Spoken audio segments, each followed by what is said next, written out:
All right, colleagues, I really need you guys to come back to your chairs.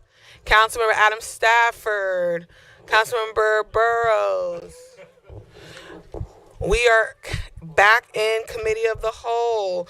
Councilmember Denoga and Vice Chair. Thank you. Madam Clerk, can I have, sorry. We have returned and now are sitting in Committee of the Whole. Again, today is March 24th, 2026. Madam Clerk, can I have a roll call? Good afternoon, Chair Orieta, Here. Mr. Adams, Here. Ms. Adams Stafford, Present. Mr. Burrows, Here. Mr. Denoga, Present. Mr. Harrison, Ms. Ivy. Here. Vice Chair Olson. Here. 8 members present at roll call. Thank you. And so for time, and I want to be mindful of the community, I asked us to come into Committee of the Whole to bump up some bills that have speakers, and then we'll move back into council to be mindful of the people waiting for briefings. So we are just going to move this agenda along. I thank the clerk's office for assisting us with this. We are going to start with CB 14.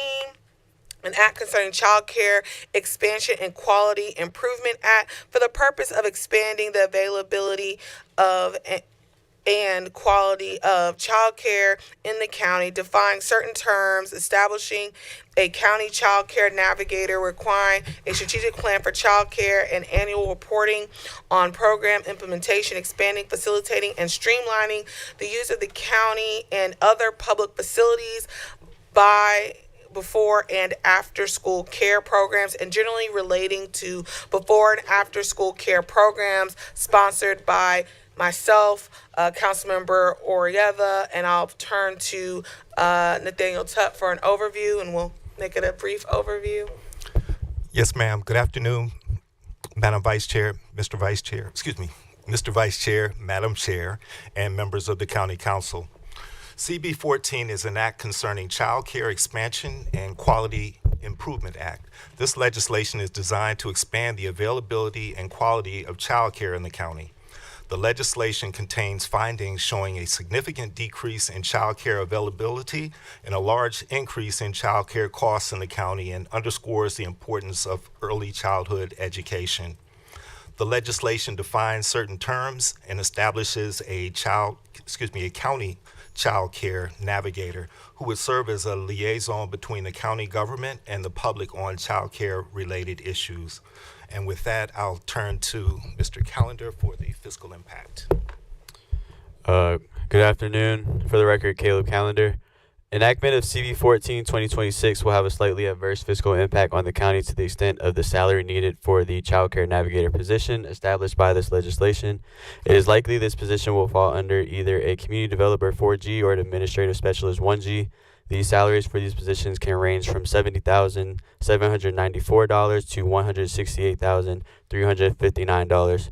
Also, after speaking with early child care representatives across the county, there is a lack of centralization in terms of child care coordination across the county, emphasizing the need for a position like this and may call for additional staff as well. Thank you. This concludes my report. Thank you so much. And as the sponsor of this legislation, one of my goals in doing this package of legislation around childcare is making sure that we have accessibility. And there's two parts of this story around not having access to childcare.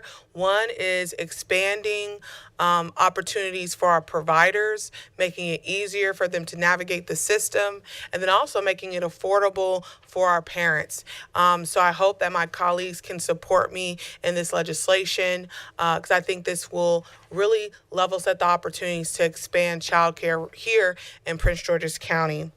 Now I'll pass it to the county executive. Thank you, Madam Chair. The county executive supports this legislation. Thank you. Thank you, Officer Law.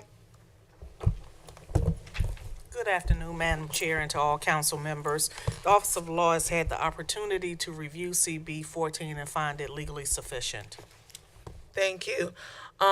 We have one speaker, Jennifer Iverson, and we'll do 2 minutes on this bill.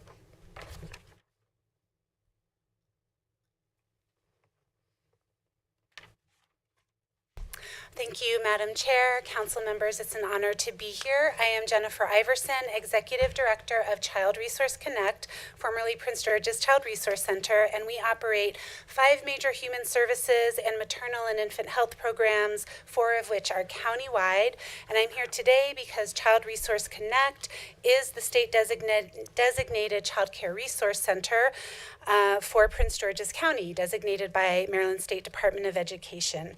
And we're working on supporting child care providers and families seeking access to quality child care since 1990. I commend Madam Chair Oriada for prioritizing child care, looking at the complex issues that affect quality as well as supply and demand. Child care programs are highly regulated private businesses that serve a public good. Therefore, it is important and necessary that there be some public investment to support these businesses. Quality child care supports school readiness is the chosen profession for those who work in the 347 child care centers and over 569 family child care homes. Child care allows parents to go to work with confidence, knowing their children are learning in safe environments, and robust child care systems are key to thriving economies. Whether we have young children or not, we should care about this issue. And what are those issues? Quality childcare is expensive. Programs struggle to pay their dedicated staff a professional wage.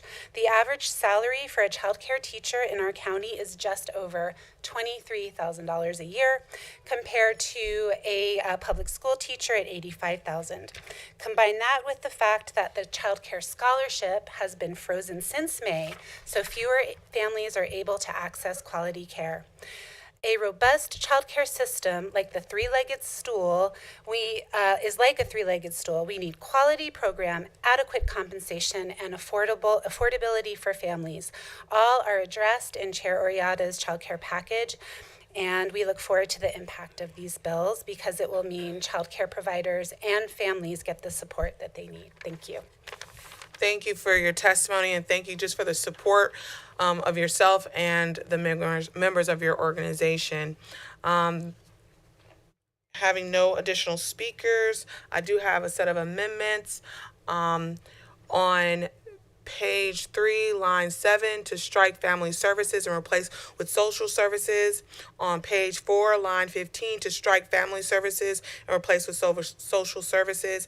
And on page 6, line 22, to strike the words and human services and insert the Department of Social Services.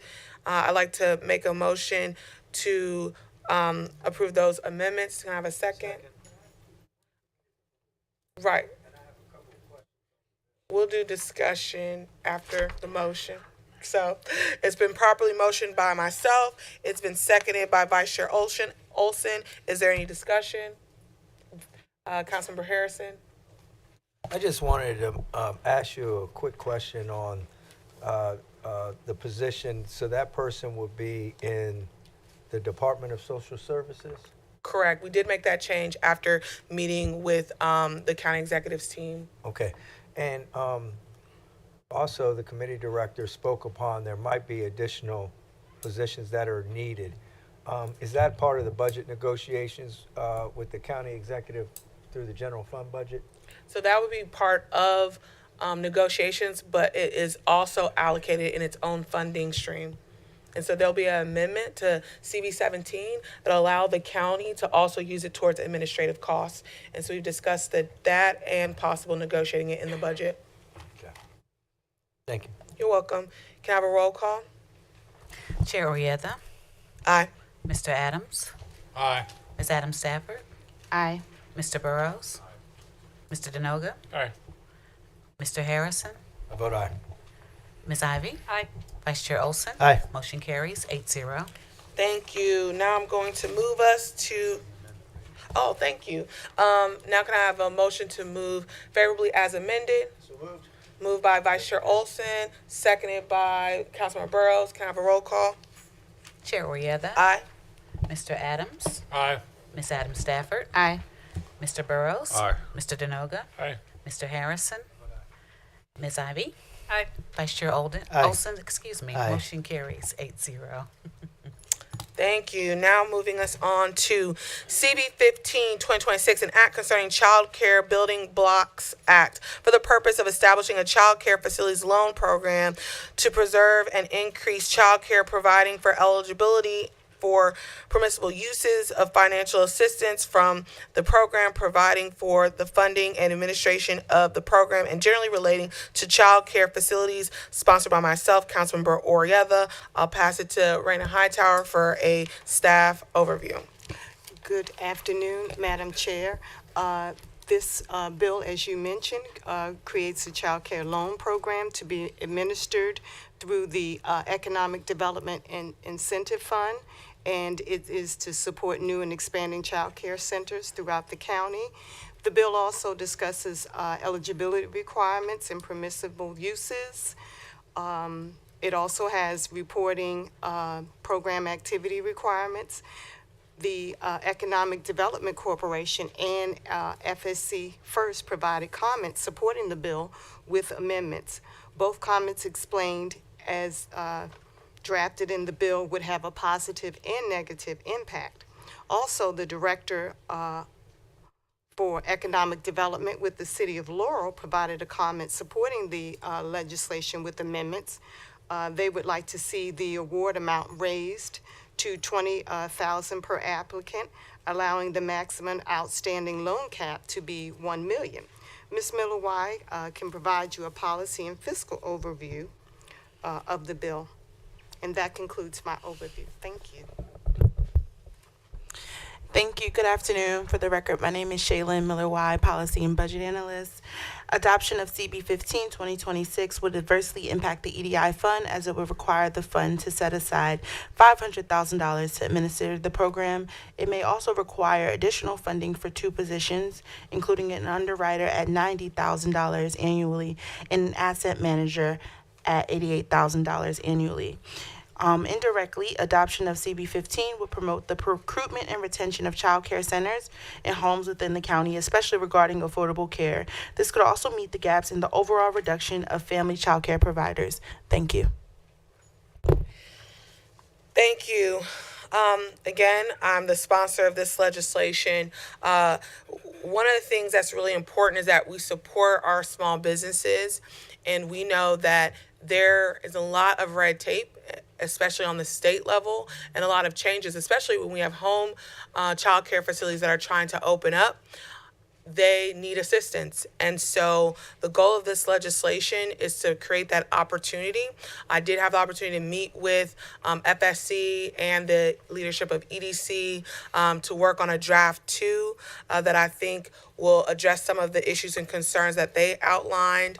But I'm excited about this opportunity. I think when we talk about access to childcare and expanding seats, we have to make tangible investments in doing that. We can't just talk about we support our providers, but not see it align with the policy and legislation and the way we invest resources that we have to invest.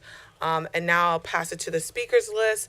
This bill, again, will have 2 minutes for each speaker. First, we have Alexis Perry.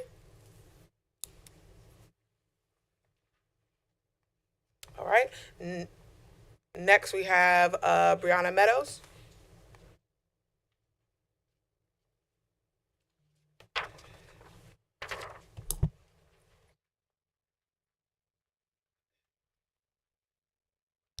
Good afternoon, everyone. My name is Brianna Meadows. I am the owner of Unleashed Joy LLC. I do provide early childhood educational services, and please excuse my voice. I was cheering on my 6-year-old son at his football tournament over the weekend, so please forgive me. Speaking on this bill specifically, I did start out initially wanting to open my child care center in a building. As Council Chair Ordiada mentioned, there was a lot of red tape. There were a lot of buildings that wouldn't even allow a child care facility to be there. With that being said, I did decide to do family child care, and it is very expensive. So I think this program, this loan program, will be very beneficial to child care providers who are really passionate about this, who really see the purpose. The early years are the most important, and I think that it should be no reason why there's any obstacles for any families to have quality child care. So this loan program, this bill will be very helpful for childcare providers who really want to provide services to families that is providing quality care, but then also is affordable. The process with obviously preparing for this requires getting all of the supplies, making sure that you are providing an inclusive setting. So inclusive meaning that is meeting the needs of all children. You cannot assume that all children need the same things. So making sure that you are really doing your research and you know what it is that's needed in these centers. So I definitely stand in agreement with this bill, and I think it will be very beneficial for childcare providers. Thank you so much for your testimony and also for the work you're doing in my district. Her company runs my program for kids that have speech delay in the library system that we just had a ribbon cutting. So just thank you for always showing up for our children. We have a draft 2. So I'd like to let me go over the draft 2. So again, as I mentioned earlier when I met with FSC and EDC, this would change it from a loan to a grant. So you'll see those changes throughout draft 2. It would still go through the EDI fund, which can do both loans and grants. It will take out the nonprofit operators, since that was a concern that working with nonprofits versus LLCs, and it was a request of FSC. And it will allow for it to be administered by either FSC or EDC or a different designee of agency by the county executive, just to mitigate any costs around staffing. And that is what you'll see outlined in draft 2. I'd like to make a motion to, can I just make a motion on favorable on draft 2? Or do I need to just do draft? Substitute?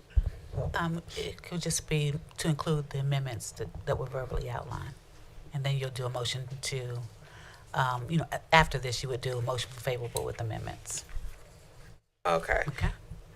All right, like a motion on those amendments.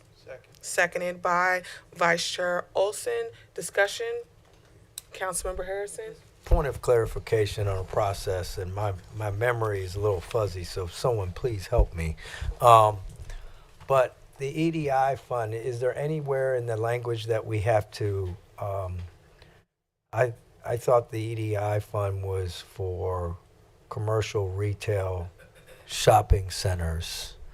So is there any language that we would have to change to facilitate the administrative tool you're trying to do?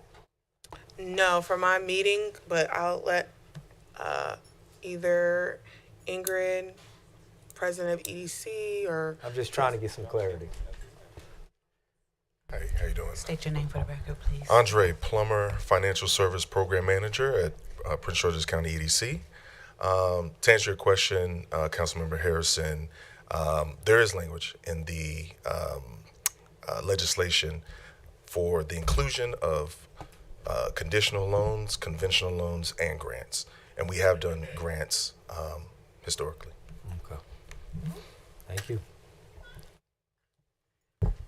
Did you have something, Josh? I was just going to add that in draft 1 of the bill, there is language amending the EDI fund law itself to make this expressly both a purpose and a permissible use of the funds in the EDI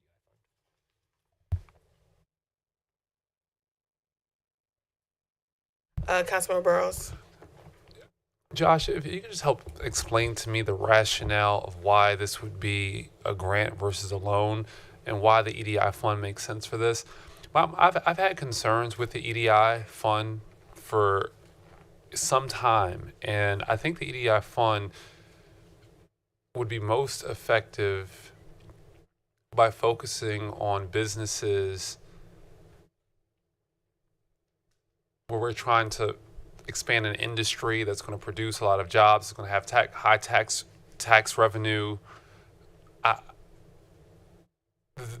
don't understand why the EDI was recommended for this. with regard to your first question, I would really defer to EDC and FSC first. It was originally not a grant program, but a loan program. And my understanding from the chair is that they requested that it be changed to a grant program. And also, the beauty of the loan is that it keeps the fund moving, solvent. You get to help a lot of people over a long period of time. By switching it to a grant versus a zero interest loan, you're draining the fund. So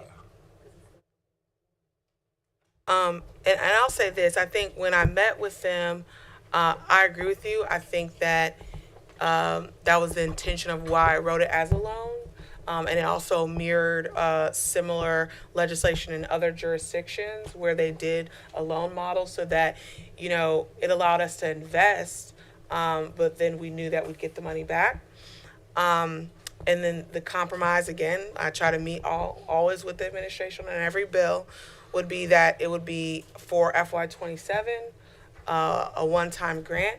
And then in CB7, it's built into that legislation as a grant long-term investment so that it wouldn't be recurring funds out of the EDI fund. So I basically moved it out of EDI because it's no longer going to be a revolving investment, and it'll just be a one-time investment so that we have the resources for FY27, and then it will be continued to be funded by the fund created in CB17.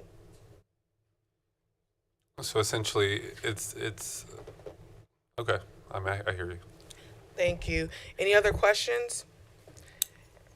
All right. Can we have a roll call? Chair Orietta, Aye. Mr. Adams, Aye. Ms. Adams Stafford, Aye. Mr. Denoga, Aye. Ms. Fisher, Mr. Harrison. Explain my vote, Madam Chair. I'm going to abstain and learn a little bit more about this until it comes before the County Council in the next couple of weeks. So I'm going to abstain on this vote. Ms. Ivy, Aye. Vice Chair Olson, Aye. Ms. Blagay. Aye. Motion carries 801. Now I'd like to make a motion to move favorably on draft 2. Seconded by Vice Chair Olson. Can I have a roll call? This will be favorable, favorable as amended. Okay. And Chair Orietta, Aye. Mr. Adams, Aye. Ms. Adams Stafford, Aye. Mr. Denoga, Aye. Ms. Fisher, Ms. Blagay, Aye. pardon me, Mr. Harrison, Ms. Ivy, Aye. Vice Chair Olson. Aye. Motion carries, 801. All right, thank you.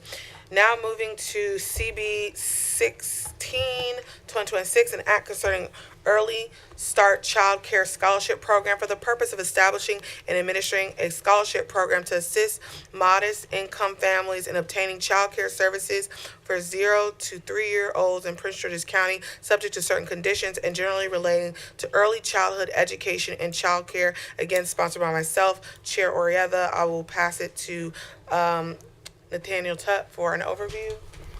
Good afternoon. Thank you, Madam Chair. CB 16 establishes an early start child care program to assist low-income families in obtaining child care services for children up to 3 years old, subject to certain conditions, and generally relates to early childhood education and child care. Families are only eligible if they have a household income less than 30% of the median family income for the Washington, D.C. metropolitan Washington, including West Virginia metropolitan area. I learned from Mr. Callender, who provided the fiscal analysis, that the Department of Family Services has stated that it belongs, that the Department of Social Services should be the agency. And the Office of the County Executive, I understand, has provided a position which I'll let them share at a later date. And I'll turn to Mr. Callender for the fiscal impact. Thank you, Mr. Tutt. The funding for this bill will be offset by the revenue brought in by CB 17 2026 use and occupancy permit fees. According to CB 17 2026, at the time of remittance, 10% of the fees remitted to the Quality of Life Improvement Fund shall be dispersed to the Prince George's County Early Start Child Care Scholarship Fund. This concludes my report. Thank you. Thank you. And again, as a sponsor of this legislation, we heard earlier that sadly the state scholarship fund, when it comes to allowing our families that are really in need to pay for child care services, has been halted. And so we have so many families that are in need that have no access to supplemental resources. And other jurisdictions have found ways to support those families in need. And I think we have to do that here in Prince George's County. It's time for us to prioritize childcare. When we had our retreat and the comptroller came to speak to us, there was a report done on the state level talking about the cost of childcare and the impact that is having on our economy. When you talk about parents having the opportunity to even go into the workforce, they're struggling to understand if they're going to be able to afford it. They could make less than what childcare costs are. We have families that are paying more than their mortgages for childcare, and that's the reality. And we understand that our childcare providers, they have expenses, and so we have this balance, and that's why this is a package of legislation. One, trying to figure out how can we make it more affordable for our providers, looking at the spaces of county buildings to see if they could be used as we're building our new libraries and our rec centers to have space for childcare where we can then charge a lower rate. Looking at block grants and opportunities for them to build childcare services and facilities, but then also making sure that we create space to represent our parents. Because we know that if they have access to this resource, then they have the opportunity to go to get a job, work, and it just betters our community altogether. So hopefully I can have the support of my colleagues on this legislation. I'll move to the speakers list. First, we have Alexis Perry.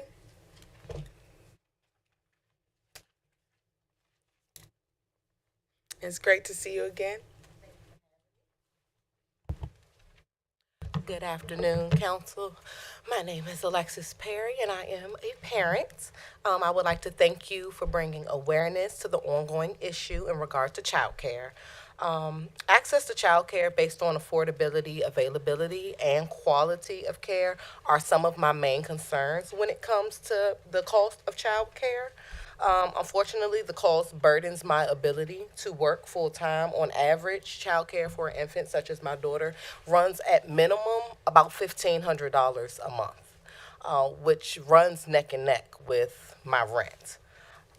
As far as availability, most child care centers also don't have space for infants. They generally don't have space starting to open up until they're in the toddler stage, which isn't until 18 months, which would put me out of work for roughly a year and a half.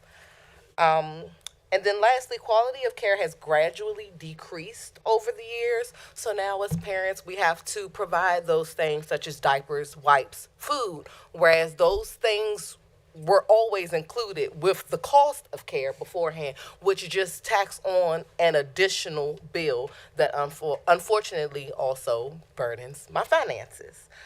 So this bill for child care scholarship is a godsend and a much needed financial relief that I'm sure other parents are in need of as well. Thank you. No, thank you. Next we have Brianna Meadows.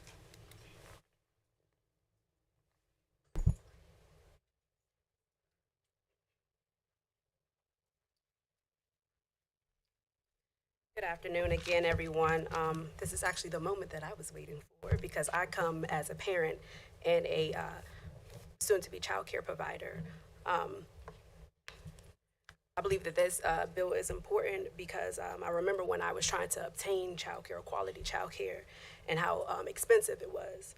I also remember when I did come in with a subsidy voucher and to see the pain behind the eyes of providers when they realize that because they have to wait almost months before they're paid when you come in with a subsidy voucher. Thank you.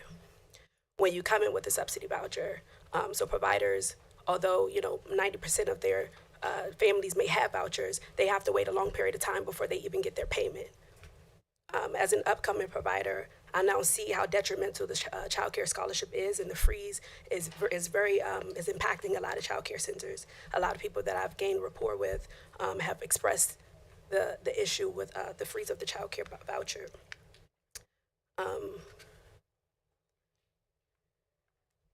Sorry, just trying to read over my notes.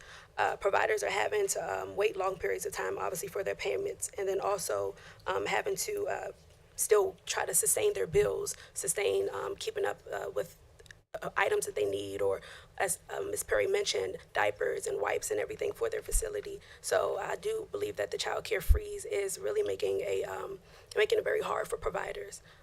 Someone like myself who sees a purpose and passion for childcare could become discouraged because of this. A lot of people are wondering why I'm doing this, and with it being on a freeze right now. But I do believe that with the support of council on this bill, providers will have hope again, and they'll be able to take on more families. Obviously, with the freeze happening, it's hard to get new families in because they're not accepting new subsidy vouchers. That's all of my time. I think I said everything I needed to say. Thank you. Thank you. Appreciate you. Let's see. I don't believe I have any amendments on this piece of legislation, so I'd make a motion to move favorable. Second. Moved by myself, seconded by Vice Chair Olson.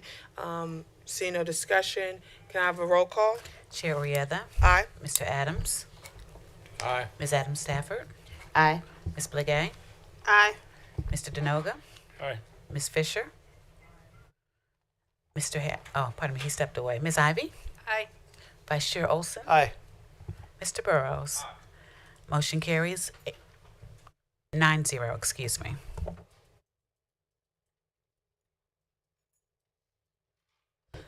Thank you. Now we are moving on to CB 17-2026, an act concerning the use and occupancy permit fees for the purpose of establishing specific use and occupancy permit fees for certain uses, creating renewal fees for such uses, establishing a non-lapsing quality of life improvement fund, and generally relating to the use and occupancy permit fees. Again, sponsored by myself, Councilmember Orietta, and I'll go to Director Battle for a brief overview.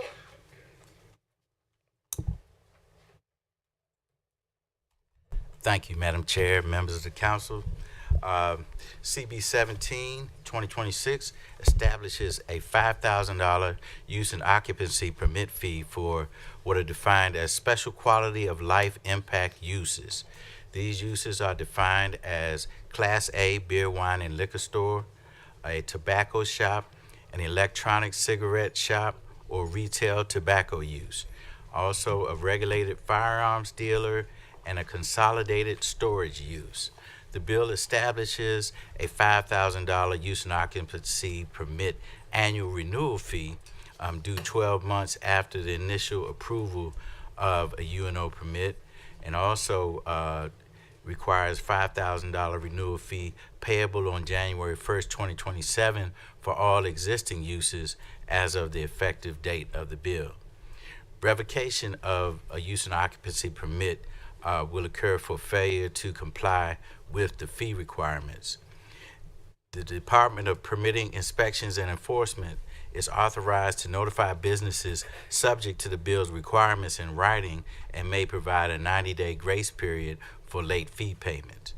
DPI shall increase the permit renewal fee on February 1st of each year by the greater of the average consumer price index for all urban consumers, or the CPIU, for the Washington, Arlington, Alexandria area, or 0%, whichever is greater. CB 17 also requires that the Office of Finance establish and administer a Quality of Life Improvement Fund. This is a non-lapsing fund into which all fees remitted by the specified special quality of life impact uses would be deposited. These funds shall not revert to the county general fund balance at the end of each fiscal year. Funds from the Quality of Life Improvement Fund shall be used solely for quality of life improvements for county residents, including programs, projects, and initiatives for youth, child care and education, public health and senior wellness, public safety, pedestrian safety, and road and transit safety, economic assistance for residents and businesses in socioeconomically disadvantaged circumstances. At the time of remittance to the Quality of Life Improvement Fund, 10% of the fund shall be dispersed to the Prince George's County Early Start Child Care Scholarship Fund. 5% shall be dispersed to the Child Care Facilities Loan Program. After these disbursements, any other disbursements from the fund shall be approved by council resolution. Now, we have provided for you the policy analysis and fiscal impact statement prepared by Mr. Alex Hurdle, has identified positive fiscal impact and has identified some points for consideration. The Office of Law has indicated the bill is in proper form. The Department of Public Permitting Inspections and Enforcement has provided comments and indicates support with amendments, and Ms. Lori Paris is here to provide some detail on those amendments. DPI has also submitted data regarding current permittees that would be affected by the legislation, and the county exec has indicated support with amendments, and I'm assuming that's with DPI's amendments, but I'll let Ms. Owens comment on that. And just to round out the information that we received, we also received comments from the Maryland Self-Storage Association expressing opposition to the inclusion of storage facilities, and they identified some points including lack of evidence-based justification for including self-storage, indicating that the fee is arbitrary, constituting. Thank you. I'm sorry. It's okay. I was just going to read those, but that's fine. I appreciate Madam it. Chair, that Thank concludes my overview. Thank you. All righty. Sorry, I lost my train of thought. Okay, as this, again, sponsor of this legislation, I'll just speak to, I think, what the community has said loud and clear over and over again. We have to find a balance between the reality of that there are going to be certain businesses and industries that are going to be present in communities, and most of us partake of some of these, right? I know I love a glass of wine, so I partake in going to a liquor store. A lot of people rent out self-storage. Some people use the tobacco shops. So that is a reality, and they exist. And the issue is that there has been an oversaturation of those types of uses in our community. And it does have a cost on our community. And the reality is that how do we find a balance between, there's a reality that we're not going to then take all the businesses and move them out and say there are going to be no more liquor stores or self-storage or any of these types of businesses ever in the community whatsoever. But the reality that those impacts and costs on not only the county, but on the lives of our residents, that we find a balance between making sure that we have the resources that we need. And so one of the things that was important to me when I looked at the legislation before us, especially the package of child care legislation, and I want to be mindful about creating additional revenue to provide for these services. I believe that having services for building out and supporting our small entrepreneurs and businesses is important. I believe having resources to get our parents the childcare services that they need so they can get to work and have the opportunity to elevate their income is important. And there's also space in this legislation to take care of our seniors. A lot of us talk about how can we have senior resources because we have seniors that can't pay their utility bills, that can't pay their rent, can't pay their mortgage. We talk about our young people that don't have the opportunities for recreational programs, for scholarships. And we need the resources to make that a reality in Prince George's County.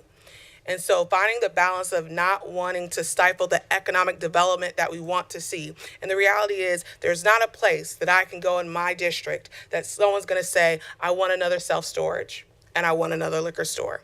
Some of my colleagues, that might be a different reality for their district. But inside of the Beltway, not one person is going to ask for those industries or a convenience store that's really a tobacco shop that in no way really serves the residents of our community, where a majority of those people do not live in my community. So they proliferate my community with things that do not benefit us whatsoever. They've never contributed to my community, and they get to leave my community. And we're asking you to be a partner in our community. And so I'm hopeful that my colleagues can support this legislation, because we have to, if you support the child care and the small businesses and all those things, then we also need to support this funding for our seniors, for our families, for our little ones, and for our businesses. So now I would like to pass it on. I apologize, I did not do this on the last bill, so excuse me, it was not intentional. So if the liaison has a statement for this bill or the last one, I'll give you an opportunity to state that. Thank you, Madam Chair, and I want to thank you for meeting with us beforehand on these bills. I did submit the one comment that we had, and that was from DPI. Ms. Lori Paris is here. The administration does support a lot of her recommendations. One of them is an actual amendment on notice that is in the statements, but there's also questions about how would the appeal process be, changes in ownership. She could better articulate it, but what we're asking is that you take into consideration the comments submitted by DPI, including those involving late fees and those kinds of things. We think that they would enhance this legislation. Thank you. Officer Law. Thank you, Madam Chair. As it relates to CB 17, on its face, we find that it's legally sufficient, but we would be remiss if we didn't mention that it could be challenged under the Equal Protection Clause of the Constitution. Thank you. Now I will move. Oh, I'm sorry, turn myself off. We'll move to the speakers list. We have a lot of speakers on this list. We're going to move it to 1 minute per speaker. And the first speaker, Mayur Lakhani, and I apologize if I am butchering that.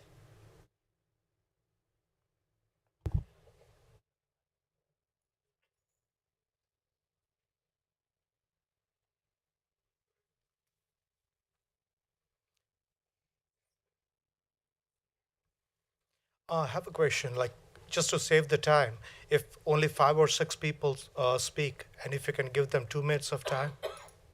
Yes, we could do that because I think now we're at 1, 2, 3, 4, 5. So if you want to pick the individuals that will speak, the 5, and if you could, when they come up, say their name so we can make sure we have it for the record, and then they'll have 2 minutes to speak. That would be great. Just give us 30 seconds, please. Yes, for sure. Thank you for making that accommodation.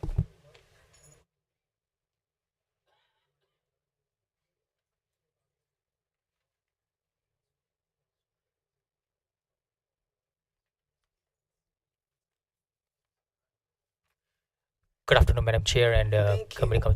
Can I give you the name right now? Yep, and we'll Sure. make sure we have it for the record. So it's gonna be myself, Tushar Wadadoria. Second one is Blaze Miller,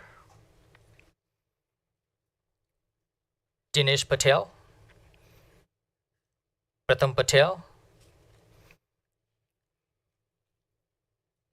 Gur Pratap, Roger Gore, and Alec Kaswala.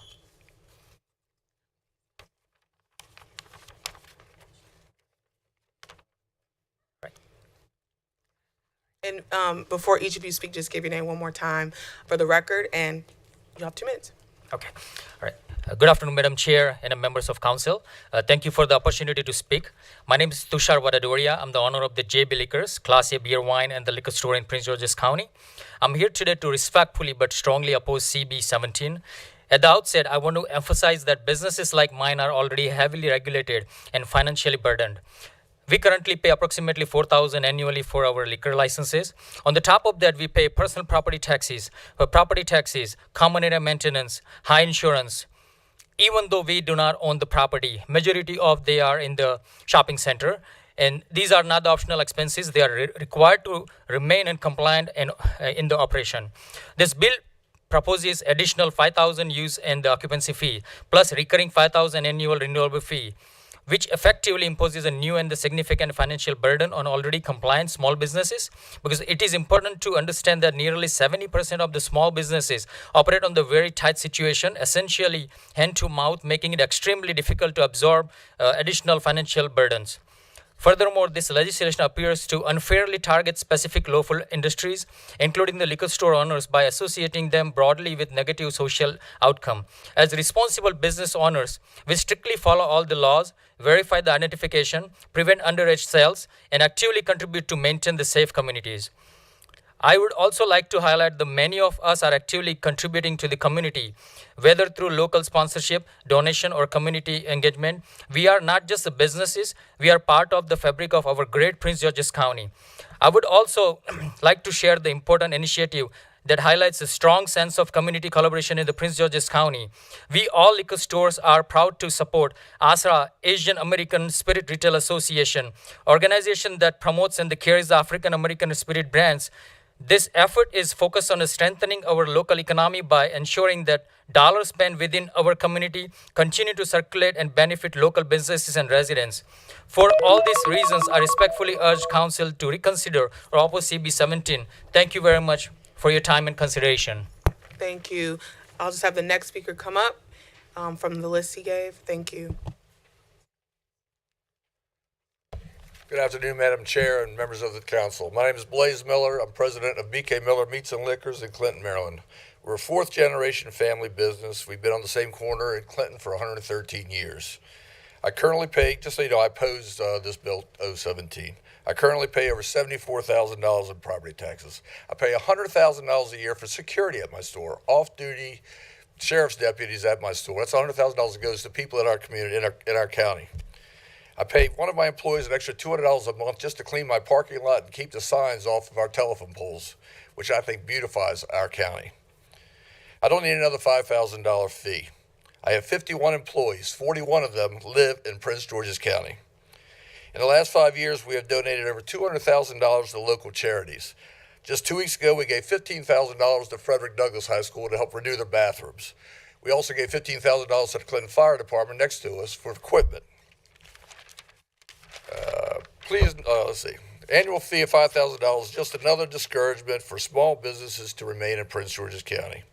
We need to make a profit to help continue to help our employees and help the community. Alcohol sales in the nation are down 10 to 15%, which I hope all of y'all realize that's affecting our businesses as well. Finally, there's a bill in the local legislation. Chair, Senator, if y'all can pay attention, please. There's a bill in our local legislation for Prince George's County that's looking to help minority businesses, black entrepreneurs, enter the liquor business, which I support, and we're trying to support. This is just another burden for them to see as well. I appreciate your time. And Chair, just something else you were saying, no one helps inside the community. I think one of our donations, $13,000, went to Senator Lala's White Rose Foundation 1 year, and we also gave to Senator Nick Charles's the Omega's friendship. Gave them $15,000 1 year. So we do help inside the community, inside the Beltway as well. Thank you all for your time. Just so you know, here, before you cut me off, I was letting her know that I know that you do community work because you invited me to BK Miller. I appreciate it. Then you cut me off. I'm sorry. I appreciate it. I thank you all for all you do. So thank you very much. I think I'm going to vote for the bill now. I just looked up and saw two people talking. That's It's okay. We learn. We learn. Next speaker. Good afternoon, Madam Chair, Council members. My name is Dinesh Patel. I live in Prince George County 32 years and doing business over 30 years. today I'm here to oppose CB17 and express my concerns about this bill. I just want to clarify that, the previously one of the colleagues spoke. The county council, this bill is additional $5,000. We are repaying currently $4,000 per store. Only alcohol renewal license fee.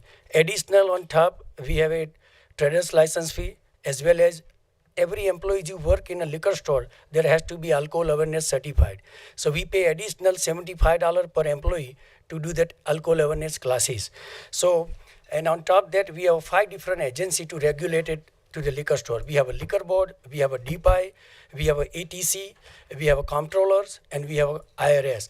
So 5 different agencies, they have a routine inspection in the store at least once a month or twice a month. So if you see counting that one, we have an inspection pretty much at least twice a month.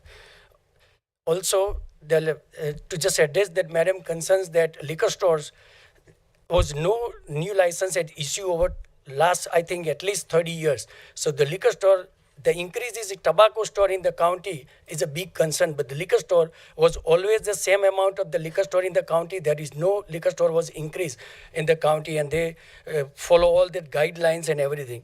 As well as the community parts, one of that, in 2 minutes, as you see in the COVID times, all liquor stores, we have spent it over 36,000 of 10 pounds bags of the grocery, 20,000 sanitizer, 20,000 liter sanitizer to the Prince George's hospitals, Southern Maryland hospitals, Prince George's police departments, Prince George's health departments. And every year we doing the Thanksgiving drives, turkey drives. So we do actively participate as a liquor store in the community. You may have seen certain area, but my other colleagues will express their other stuff. Thank you for your times, and I really appreciate it. Thank you. So we have the last 2 speakers. Good evening, Madam Chair, Vice Chair, and distinguished council members. My name is Gurpratap Singh Randhawa.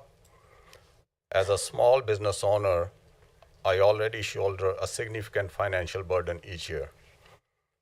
My required costs to keep my business running include city property taxes, which include inventory, an annual city business license and use and occupancy inspection, liquor license renewal, county business license requirements and fees, TAM certificates, and on top of that, the commercial rent and CAM charges, which also include property taxes.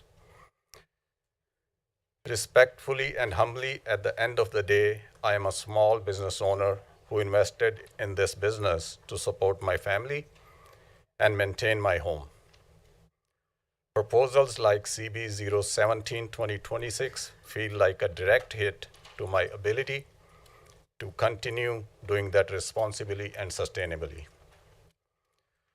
The assumptions that all small business within the targeted categories are in position to absorb additional taxes and still survive, let alone thrive, is, in my experience, not well thought out and not accurate.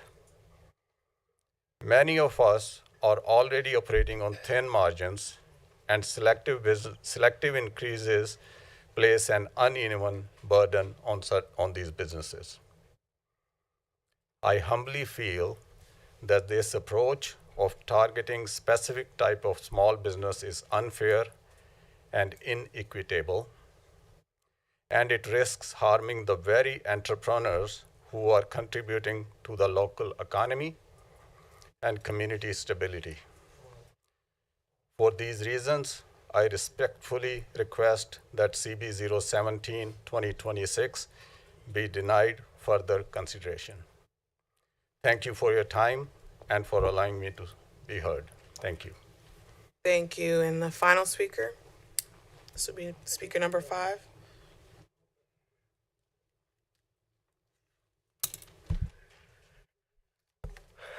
How you doing, Council? My name is Roger Gore. I'm the chairman of the African American Spirit and Retail Association. We formed an association and working with the Asian American Association to give access for African American brands to the shelf, not just here in Prince George's County, but all over the country. We've been working with them for about a year, and we were able to bring to their attention the access that is not being allowed for these brands to come on board. We have over 500 African-American owned brands in the United States, and they don't have any access to shelf space in restaurants, liquor stores, bars, or nightclubs. We were able to work with the African-American Spirit and Retail Association and the Asian American Association to negotiate 100 liquor stores that will give access to over 55 African-American owned brands. This came because we sat down to discuss a win-win. The win would bring more revenue into Prince George's County, as well as revenue for African-American wholesalers that don't have brands that are being sought on the shelf. So when this bill was shared with me, I was thinking that what was the alignment, because I have the same concern about child care. I think it's important.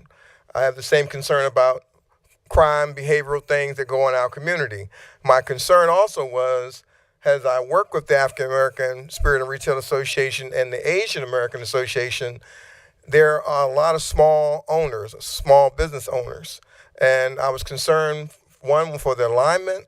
Would this be aligned when you're talking about child care and behavioral and crime? And the other thing was, would this be something that we would see the results and this could hurt our project, because are we going to look and see that these brands might be hurt by this onboarding, because this fee could actually increase prices on the shelf for them and put them in a bad situation. So I would love to work with everyone to see how we can figure out a win-win, that we can address the concerns of the council and then we can make sure her things are met. Thank you.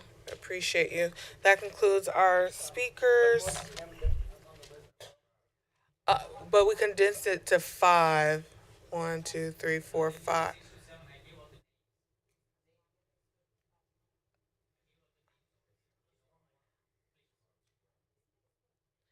We'll have one more speaker because we agreed to 5. So we'll take one. This will be the last speaker.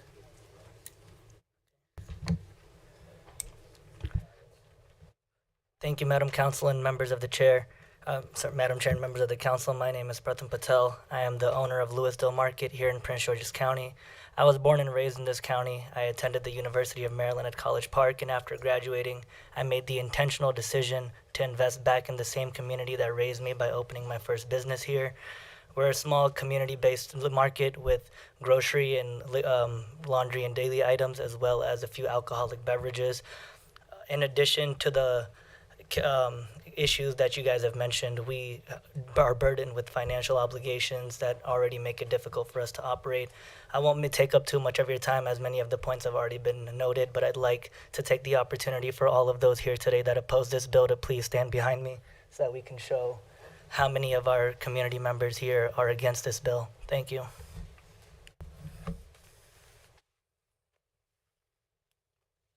Thank you. Alrighty, now do have a draft 2. So I want to go over those amendments on page 3.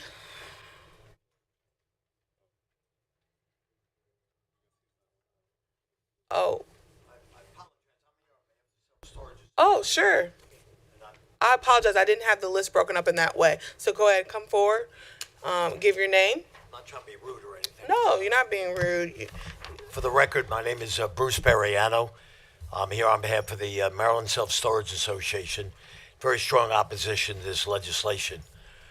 I've been around lobbying at the state level and local level for a long period of time, and I've never seen such an indictment of businesses as this piece of legislation, particularly the Self-Storage Association. If you look at page 2, lines 9 through 13, it's an absolute outrageous indictment of self-storage facilities that are zoned in this county because of the zoning that you allow self-storage facilities to exist. In every single, under state law, you're not allowed to have the things that you're indicting the Self-Storage Association for being in self-storage facilities. And there's no empirical data. There's no proof. It's very anti-business. This bill does not tell the business community, come to Prince George's County and invest here and have a business here. This is picking on individual businesses that are controversial, but through your zoning laws, you can determine where they are and where they're located. And I had to say something on behalf of the Storage Association that I've represented for many, many years. And very respectfully, Madam Chair, as the sponsor of the bill, the whereas clause that I referred to, there's no data. There's no support for it. I think, frankly, it's quite unconstitutional. I think you're picking on businesses very unfairly and discriminatorily, and I would urge an unfavorable report of this bill. Thank you. And thank you for letting me talk. No, for sure. That is our last speaker.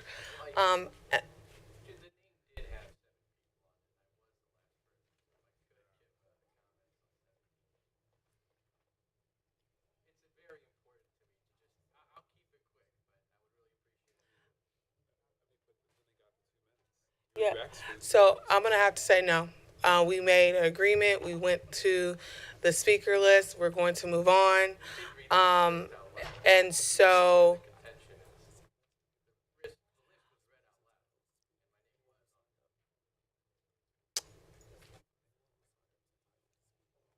right. Come forward for 1 minute. And this is the last speaker. Is it the last speaker? It is Because the we made last an speaker. agreement. I could have just let was everyone on the speak list. for 1 minute. Okay. We read it out loud. And, you know, I know we got off a little contentiously, and I'll be quick. I just want to make it known that, you know, I have grown up in this community. We've had this store for, and I speak on behalf of Freddy's Liquor, 7700 Marlboro Pike. My sister lives in District Heights.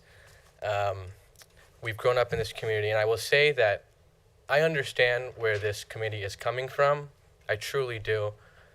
I'm an attorney now, and when I was studying through law school, I would work at the stores, and it was the people of Prince George's County, the people at my store, who supported me this strongly, that, you know, told me I could be there in the future with this degree to help make a difference in their lives in the future.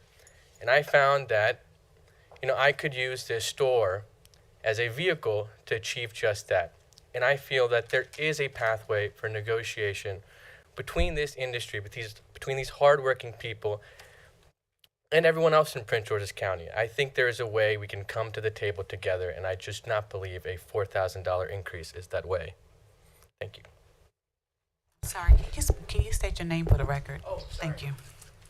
My apologies. Alec Kaswala. Thank you. And I'll state, just to be clear, my personal opinion on this. And I'm not speaking for my colleagues, I'm just speaking for myself when I say there's this idea that maybe I'm saying I don't want certain businesses here. I don't want certain businesses here. I don't want a proliferation of self-storage. I can say that very clearly and unapologetically, and I represent my district, and I know they do not want it either. I do not want these 24-hour tobacco stores on every corner in my community. Not one more could open up. Please don't come to Prince George's County. Please don't. I feel that way. So I think you're hearing me very loud and clear then. I do not want those types of businesses. The type of economic development that we deserve is not tobacco shops, self-storage, and liquor stores. That's why we have legislation around sit-down restaurants, getting more daycare centers, technology, Discovery Row, Restaurant Row in your district. We deserve quality. And it's insulting to me to say that, oh, we are anti-business. No, we are anti-bad business. That's not quality development. We are doing our duty of representing our community. We don't just deserve crap. Whatever business you want to bring, we should be thankful for it. Not on my watch. We don't want any more. So tell your clients to stop coming. Go take that crap somewhere else. We are tired of it here in Prince George's County, respectfully. Councilmember Adam Stafford. Yes, I just want to echo the sentiments of my colleague. You know, I'm a business owner. I'm a small business owner. And the reality is that self-storage facilities, they are a form of passive income. You don't have to live there. It's a cash cow. And in my community, I actually have one intersection with one on each corner of the intersection. These are prime retail locations where we could have libraries, where we could have, you know, medical facilities, where we have a dearth of them in my district. We have places where people can't even go to get their blood pressure checked. And so this is a reality. Who wants to buy a $500,000, $600,000, $700,000 home only to be next to a 24-hour tobacco shop or a self-storage facility? No. And this is predatory. You know, when you're looking for locations for your business, where you want to be, you're going to where you think you're going to be the most profitable, and purposefully selecting areas where there is already a saturation. And the reality is a lot of the owners don't live here. So this is a compromise to be a part of the community that you're servicing through your business in a meaningful way. That's not just arbitrary and giving a $10,000 here, $5,000 there. Yeah, you're giving as though you're giving to charity, but you're not a part of developing a real infrastructure for a place you would want to live. And so I have to stand with my colleague, because the number one complaint I get when I'm out in my community talking to people is, please stop putting tobacco stores in our community. We do not want more self-storage facilities in our community. And so if you see us passionate up here, it's because we've invested our lives to live here and to raise our families here. And we want to have a quality of life just like everyone else that lives here. And so, yes, I think that this legislation right here, what you're seeing is a reaction to predatory business practices. It's not that you're saying it's inequitable, but is it equitable to concentrate businesses in an area that provide passive income for people that don't live here and don't invest in the community in a meaningful way? So that's what you're seeing here. Thank you. Councilmember Harrison. Thank you, Madam Chair.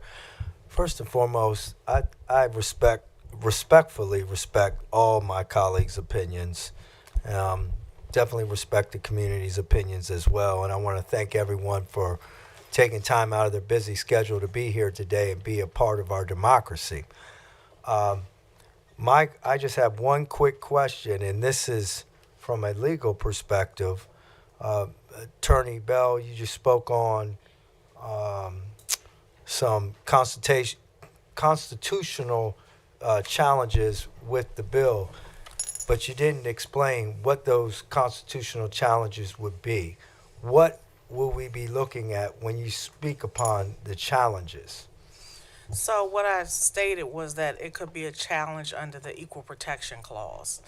And the way this bill is written, it's our analysis that if that were to happen, the court will probably use a rational basis test, which would require the government to provide a legitimate interest as to why this is necessary. So with that, I believe that the whereas clauses in the bill does provide or could potentially provide a rational basis, and that it could overcome the Equal Protection Clause piece. Thank you. Councilmember Burrows. Mr. Hamlin, I would appreciate either from you or from the EDC some analysis regarding the impacted types of businesses. Particularly, I would like some analysis on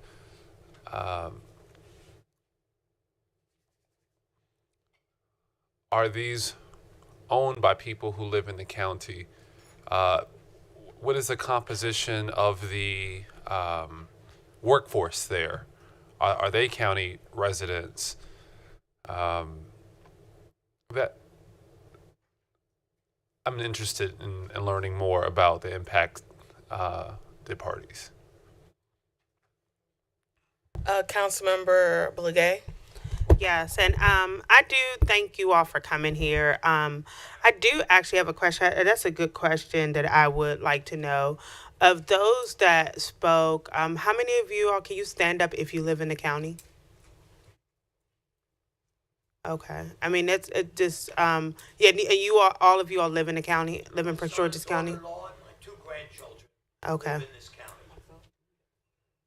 okay, and you live in the county too. Okay, all right. Well, I just want to know because the issues we have, and you all can say, I just want to, but when we did, I would like to see the analysis because when we did, when we had some issues before with the beer and wine, with the when we actually looked at all of the liquor stores in Prince George's County, there was only less than 10% of the liquor store owners that are in the county lived in the county. So I just hope everybody's being truthful because we had analysis that showed that less than 10%. And I'm not saying that we are getting pressure. Nobody's against business overall, but the concentration of liquor stores in Prince George's County is nowhere else. Nowhere else. I don't see it in Montgomery County. I don't see it in Howard County. I don't see it in any other county in Prince George's. Somebody mentioned Marlboro Pike. Marlboro Pike, there's literally almost a liquor store at every block. And it actually, and I actually showed someone as we stood on Marlboro Pike and Ritchie Road, and where we stood, I'm looking at 2 to 3 liquor stores just standing by the 24-hour convenience store that also sells liquor. So, I mean, like, I just want to be clear that that's the concern that people are brought forth. And the same thing with self-storage. And one thing that's clear in Prince George's County is that the concentration is in certain areas. So there's certain areas in the county that you don't see that many self-storage. But in certain areas, I would say, because when I represent District 6, anywhere bordering District 7, we had a high concentration of self-storage. So what we see is an oversaturation in a way that our residents, I would say that beyond all the other issues, the top concern to every resident that we've spoken with is the concentration of liquor stores and self-storage. And we're taking the heat for it. And we do have to do something to let people know that their voices are heard. But I do understand those that are saying that you're contributing. I haven't been in too many communities where I've heard any of the liquor stores contributing to the community, but that is good to know that there is one that is doing that. So thank you. Councilman Ivy. Thank you. You know, I know that a few years ago we did pass a bill that zones all the self-storage going forward into industrial areas. So I think we've already taken action to get control of that industry. And the state already decides how many liquor stores that we have. So we're not going to have more liquor stores. We have the liquor stores that we have, unless the state does something that I don't expect. I think we all agree that we have too many tobacco shops. I don't think that's under discussion. I don't know how many gun stores that we have. I mean, one is too many in my opinion. But what I'm concerned about with this bill, we have this bill now that kind of targets these industries that we're noting. And what I'm afraid of is that there will be other industries that will be next. The next time we need more money for something, who are we going to target? And I think that over time, we're going to see many businesses just not wanting to take the risk here. So I'm concerned about that. I'm concerned about us piling on industries that we've already kind of taken to task. And so those are my concerns with this bill. Until we get the information that Councilmember Burrows has asked for and had an opportunity to really look into this more, I would ask that we hold the bill. Thank you. Moving on to the amendments in draft 2. On page 3, we will be adding or convenience store with tobacco retail license issued by Maryland Alcohol, Tobacco, and Cannabis Commission. And on page 5, adding the provision that I spoke to earlier, Councilmember Harrison, that administrative costs associated with operating the quality of life improvement programs identified in this subparagraph to ensure that there's an ability for any costs that the government might incur in staffing will also can come out of this fund as well. So I'd like to make a motion to move favorable on those amendments. Second. Properly moved by myself, seconded by Vice Chair Olson. Can I have a roll call? Chair Oyetha, Aye. Ms. Adams Stafford, Aye. Ms. Blagay, Aye. Mr. Burrows, Mr. Denoga, Aye. Ms. Fisher, Mr. Harrison, Nope. Ms. Ivy, I abstain on the amendments. Vice Chair Olson. Aye. Motion carries 7-1-1.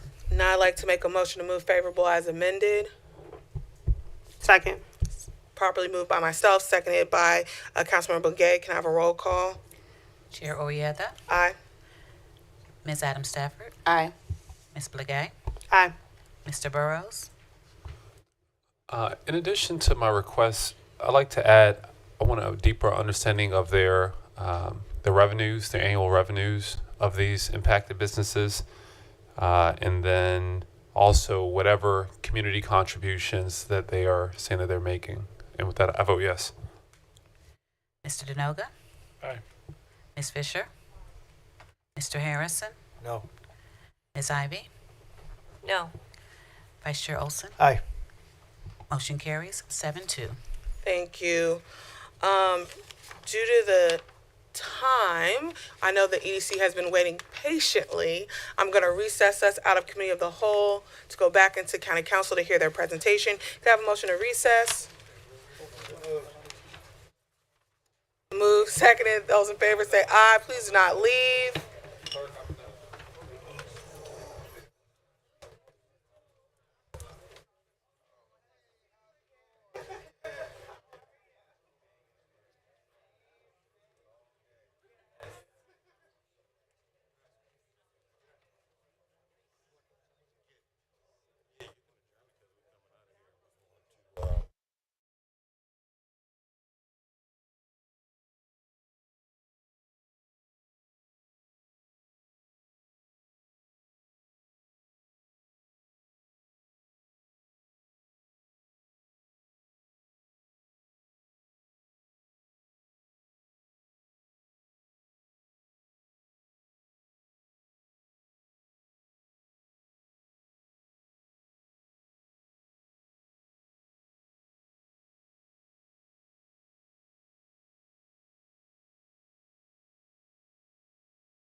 Oh, yeah.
Can I come in Donna, can I come back in an informational capacity?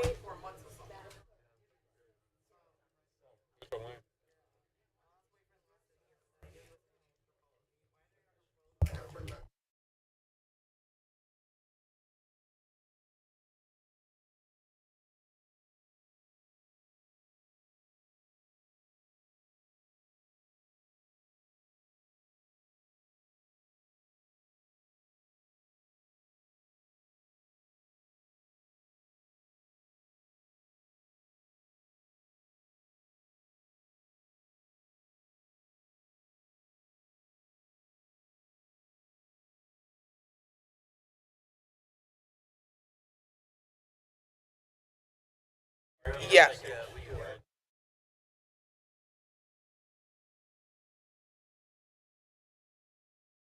All right. Can we,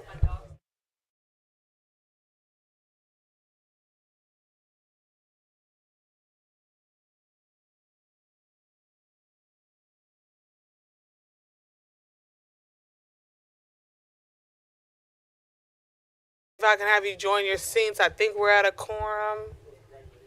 I hope we're at a quorum. Girls is in the gallery, so yes, ma'am, we are.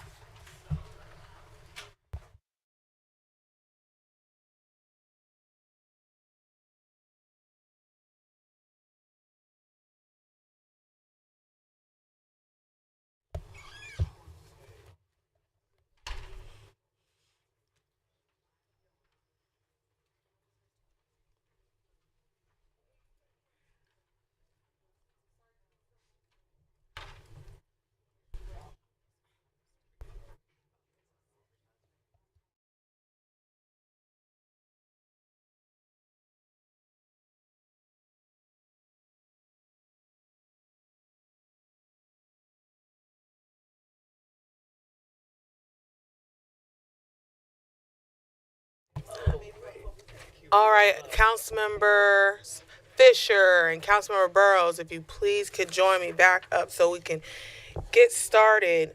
We are back in County Council.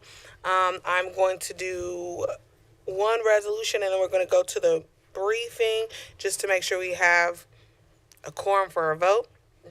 So we're going to CR 2026, a resolution concerning approval of certain refunding plan. This is the one.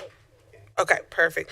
Refunding plan of the Washington Suburban Sanitary Commission for the issuance of refunding bonds for the purpose of approving and refunding plan for the Washington Suburban Sanitary Commission. Can we skip the overview? I think we're good on that.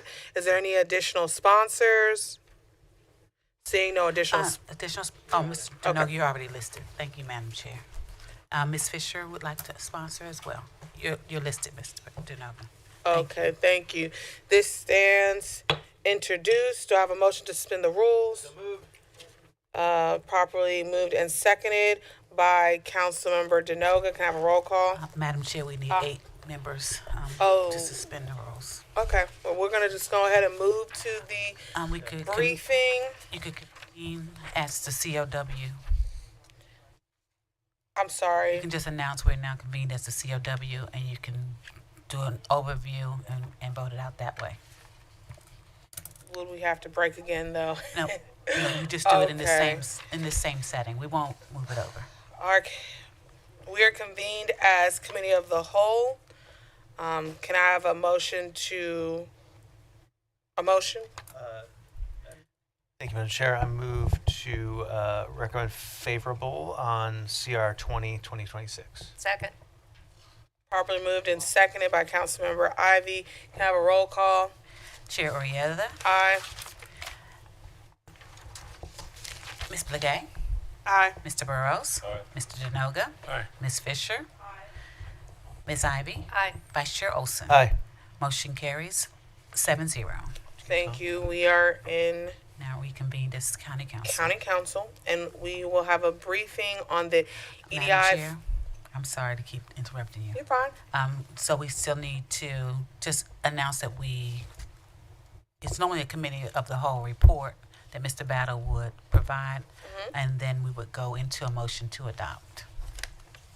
Because that's where we are on this agenda. We convened in COW instead of suspending the rules Okay. prior to adoption. So now, excuse me, can I have a motion to adopt as now we are convened in the county council? Do a committee report is what I think. It can be very brief, Madam Yes, Chair. with a brief committee report. Okay. Absolutely. Madam Chair, members of the council, the Committee of the Whole convened on March 24th to consider CR 2026, authorizing WSSC to approve their refunding plan. And the council, WSSC staff was available to answer questions. There were none. And the committee approved the CR 20 by a vote of 7-0. And that concludes my report. Thank you. Move adoption. Probably moved and seconded by Councilmember Fisher. Can I have a roll call? Chair Orietta. Aye. Miss Blagay, pardon me. Aye. Mr. Burrows. Mr. Denoga. Aye. Miss Ivy. Aye. Vice Chair Olson. Aye. Ms. Fisher. Motion carries 7-0. Thank you. Now we'll be moving on to the briefing for the EDI fund. I will pass it to Raina Hightower for a committee overview and introduction of the panel. Good afternoon, Madam Chair and members of the County Council. The Economic Development Corporation and the Financial Services First Corporation will provide a briefing on the EDI fund to you today. We have President Watson here, we have President Medley here, and we have Mr. Andre Plummer. President Medley and Mr. Plummer will be providing the presentation. That concludes my overview. I'll turn it over to them. Thank you so much.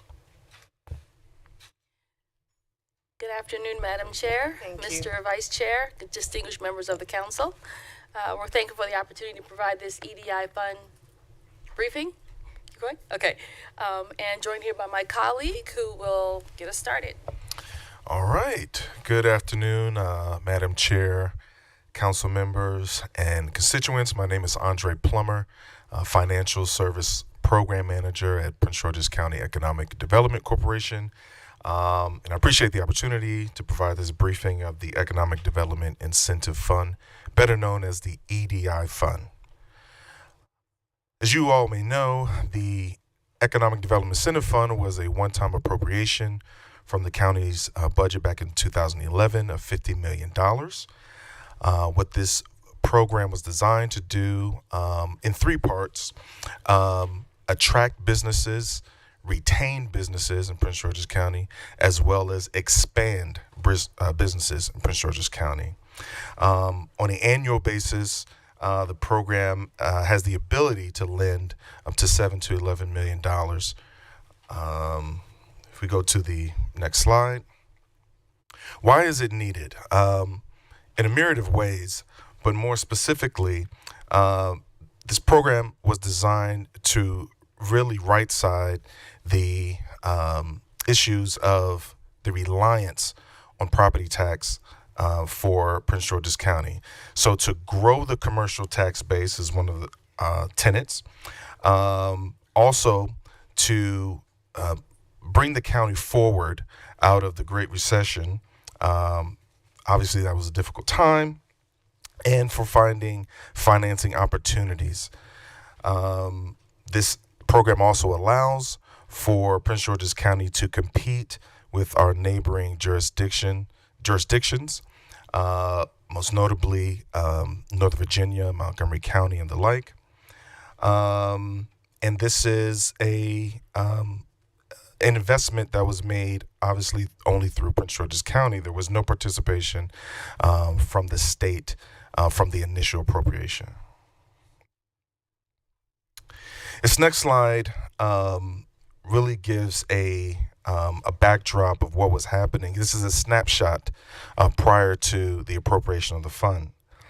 As you can see, Prince George's County was behind with our neighbors, neighboring jurisdictions, Montgomery County, Howard, and Anne Arundel County, and how we were responding to jobs on a percentage basis. So you can see that industry-wide, Prince George's County was failing behind. This was one of the primary tenets of the fund, in that we specifically look at certain industry sectors that grow the commercial tax base, yes, but also provide jobs in very specific industry sectors. Most notably, healthcare, IT, business services, government services, manufacturing, and most recently, research and development.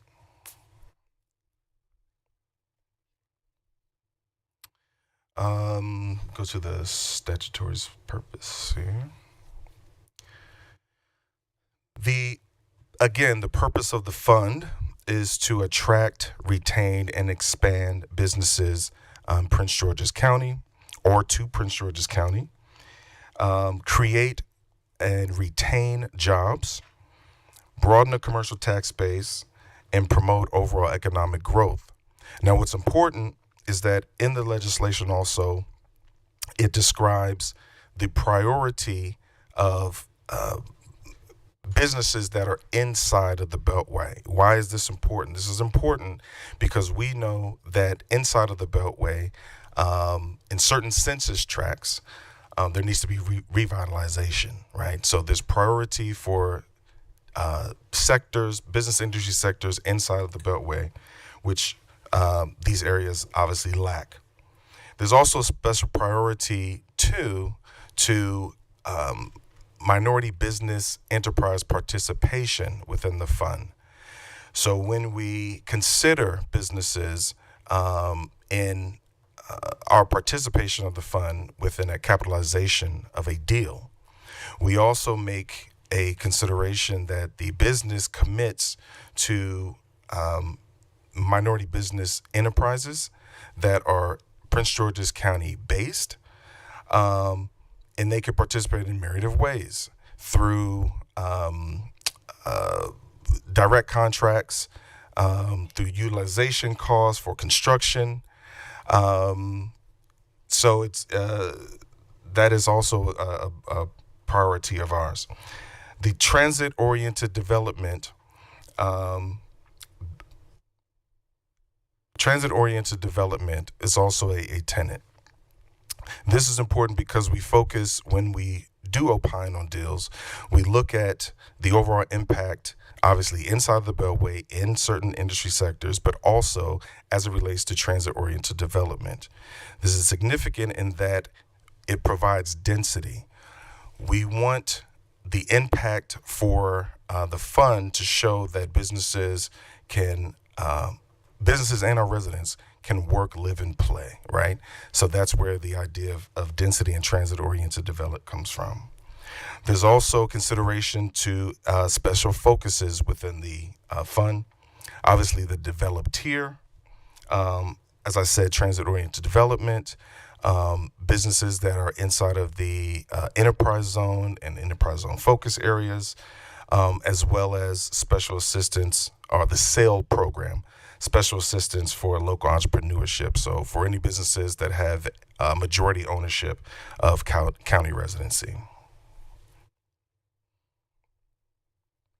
Okay.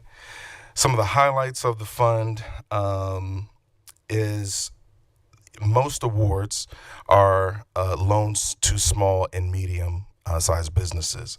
That's not to say that we don't consider loans for large scale businesses or how the SBA defines large businesses, but there is a special focus on small to medium. Again, the transactions that involve significant jobs that are in competitive industry sectors are considered for conditional loans. The program makes conventional loans, conditional loans, and grants. And Ms. Medley will kind of elaborate on that. But again, another highlight is to grow the commercial tax base, retain jobs, and make sure that the fund is still kind of within the framework of how the statutory and the legislation describes it. And we prioritize, obviously, with the county's economic strategic action plan as well. Okay. In terms of the financial terms and conditions, the EDI fund is largely consistent with the requirements of private sector lenders in that we do follow, obviously, when we're making loans, there are we negotiate terms, typically within 4 to 5% of a prime rate, preferably loans that are $250,000 minimum. And again, there's no maximum. Obviously, we look at how much the fund is appropriated for an annual basis, the balance of the fund, so on and so forth, when we're negotiating those things. All loans are collateralized and secured. There's also an application fee. So what can the fund be used for? All the things that are associated with most businesses, and that is acquisition of land, building, and those costs that come with that, ground up construction or reconstruction or rehabilitation, repair and improvement of buildings as well. Your typical machinery, equipment, furniture, and fixtures, and also soft costs. So some relocation fees, pre-development fees, and some working capital where it's appropriate. We do very little of that because we want to trace every single dollar and what it's being used for. So some of the project requirements and the priorities. Again, you heard Andre talk about job creation and retention, and we're looking at the most recent 3 years once the project is completed. And that EDC actually does a RAM or a calculation to determine what is going to be the county's return on investment in that 3-year period. We're focusing on the commercial tax base and what will be the county's return on investment from that perspective.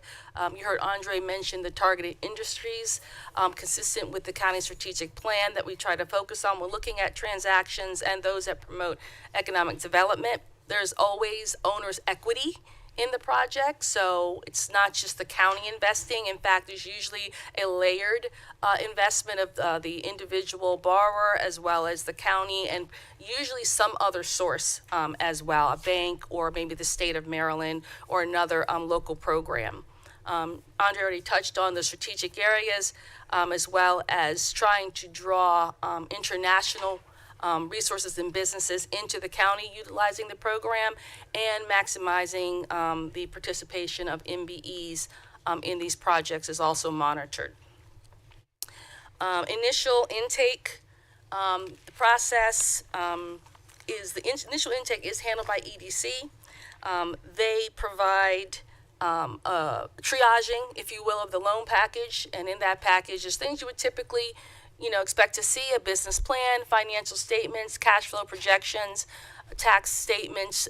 If it's a new project, then you're going to have a budget related to the construction and the construction schedule, as well as a description of what they plan to offer the county for collateral, and of course any relevant agreements or contracts that may be standalone or related to this project. And with this, we're able to start determining the viability and the eligibility of this project. There are many hands that touch and have input into the EDI fund transactions, and the next slide kind of breaks all that down, how intense this process is in the scrutiny level that goes on as the county's tax dollars are being invested. And it's divvied up amongst several agencies, not just EDC and FSC, also the Office of Law is involved in triaging these projects, and when available, the Office of Procurement, because on the MBE side, they're gonna be looking at, what the business has promised to do, and also help us understand how to track the MBE participation in the project. I won't read each step line by line. Suffice it to say that also included in this process, along with the agencies I just named, is also the Financial Advisory Committee. That is basically your loan committee, which is made up of people who are appointed by the county council and the administration, as well as it also goes through the CAO's, the county CAO's office as well. And that's just on our side of the transaction. The borough also may have engaged consultants and attorneys that can make this a little bit longer process if they do that. But if it goes as outlined in the administrative procedures, the process takes about 96 days. FSC produces somewhat about a 50-page report biannually on the EDI fund. If you've not received it already, you'll be receiving the last quarter end on this program. And in that report, we actually give you a summary of every transaction that's ever been done with the fund, as well as the current status of the commercial tax base, return on investment, and jobs. Andre? Okay. And again, some of the very, I think, in my opinion, powerful benefits to the program. It is a very powerful economic development tool. To my recollection, I believe the only other economic agency that has a similar fund is Baltimore County or Baltimore City, but albeit with not as much of invested appropriation. Another benefit, too, is that the fund gives new opportunities for small and minority-based businesses. Again, creating jobs for county residents is always at the forefront. It's competitive. We respond to RFPs all the time, and we're competing for businesses with this fund. And we'll get to it in another slide, but there's a very significant leverage of state incentives and matching funds as well. And this project on this slide, the Marriott Courtyard, is actually a $25 million project. FSC culled together 5 different programs along with the EDI fund. I reached back and got 2 state programs to participate in this project, as well as an SBA loan and a bank to complete the debt stack of $25 million for this minority-owned hotel owner in Bowie. The status and disposition of the overall portfolio of the fund is it performs very well. There are a few that went into workout that are now with the law office, and they're handling that at this time. As Andre mentioned, there's loans that are being, at any given time, there's conventional loans, conditional loans that are still going through compliance, and we're verifying whether they in fact are doing what they promised the county they would do, and if they're doing it on a timely basis based on the loan agreement. And many have already paid in full already with the program or been forgiven because they did meet the requirements set out in the loan agreement and did what they said they were going to do, what they promised the county. So altogether, there's been 72 projects that has leveraged $1.3 billion in overall outside investment after the county making an investment of $53.7 million. And it was initially seeded as a $50 million incentive fund. So why have we loaned 53?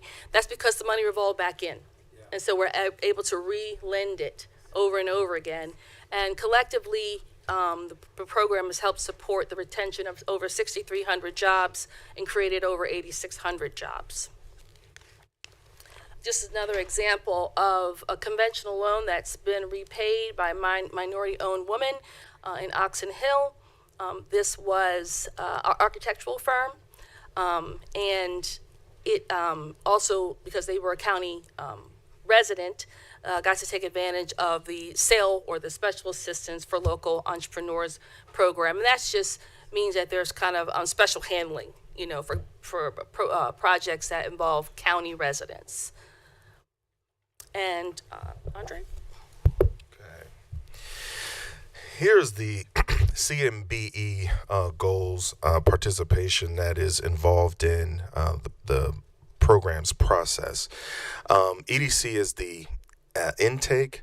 Also, what I do is I provide the initial letters of intent and or proposals. Within that, there has never been a time where a proposal has been executed and CMB participation was not involved. As you can see from the slide, 45 out of 62 projects have a CMB goal. 36 are loans with MBE utilization. 22 are loans for local hiring. Why is this significant? This is significant because when there's a project that has either construction or there's some revitalization that's happening, we urge these businesses to commit 30, sometimes 35%, sometimes 40% of county participation for county-based businesses. This is where the Office of Procurement comes in and assists in that regard. So oftentimes we're at the forefront before construction starts, and we're able to kind of guarantee the participation of county-based businesses, which is very important to the program.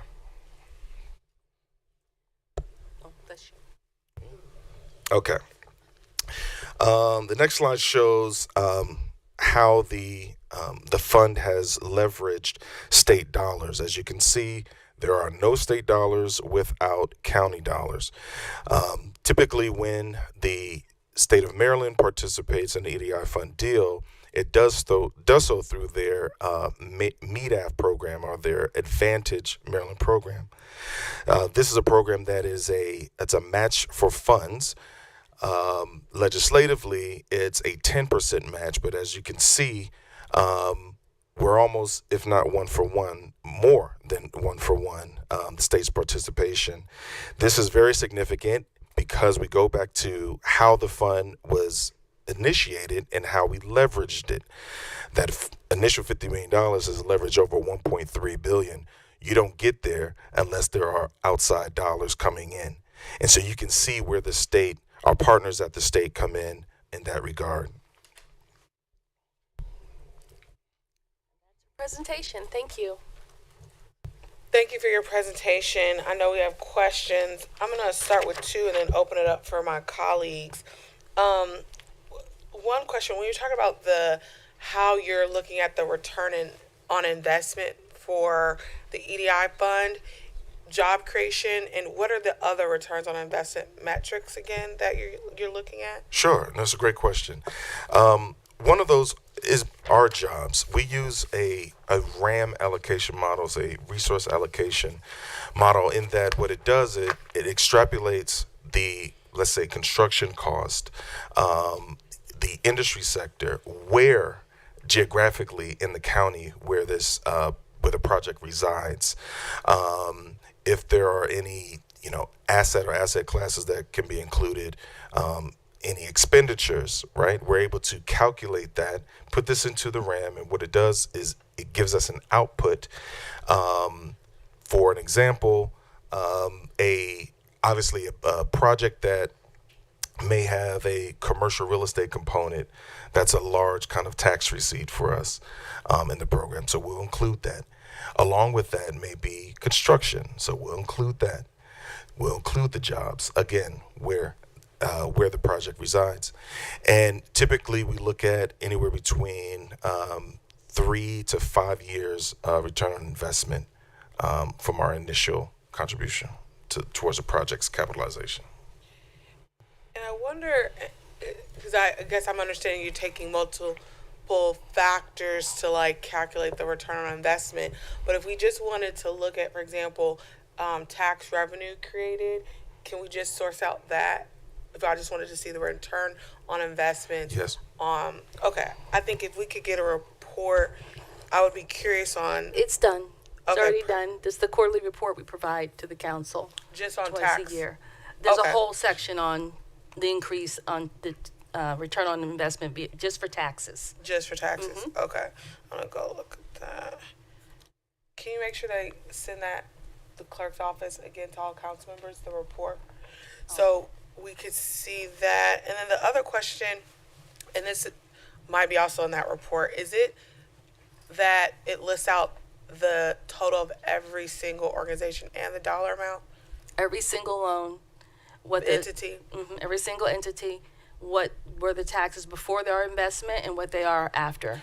And just, so say like the name of the business, how much they were given, and then that specifically taxes and other return on investments, all in that report. Yes, if there's personal property as well, that's also in the report. Okay. And we talked about this a little bit when we met in and it'll come up in a bill that will be before the council, I think in another week or so, is trying to figure out how we can strategically use this fund in a way that targets the industries that we're not seeing historical investment. And for my legislation in particular, it's looking at sit down, like fine dining restaurants, which historically have not seen an investment from the fund. So I just wanted to hear more about the strategy, because I remember the last time I looked at the list, some of the investments seemed random to me, right? When it comes to like an industry and impact and need. So I'm wondering what is the overall strategy around how we're investing to really either hit target industries. Are we doing that? And is there a way we can be doing that better? No, great question. You know, I think we can always pursue avenues where, you know, we could be better. But to answer your question, there is a rhyme or reason. I'll say that. As kind of initial intake, what I do is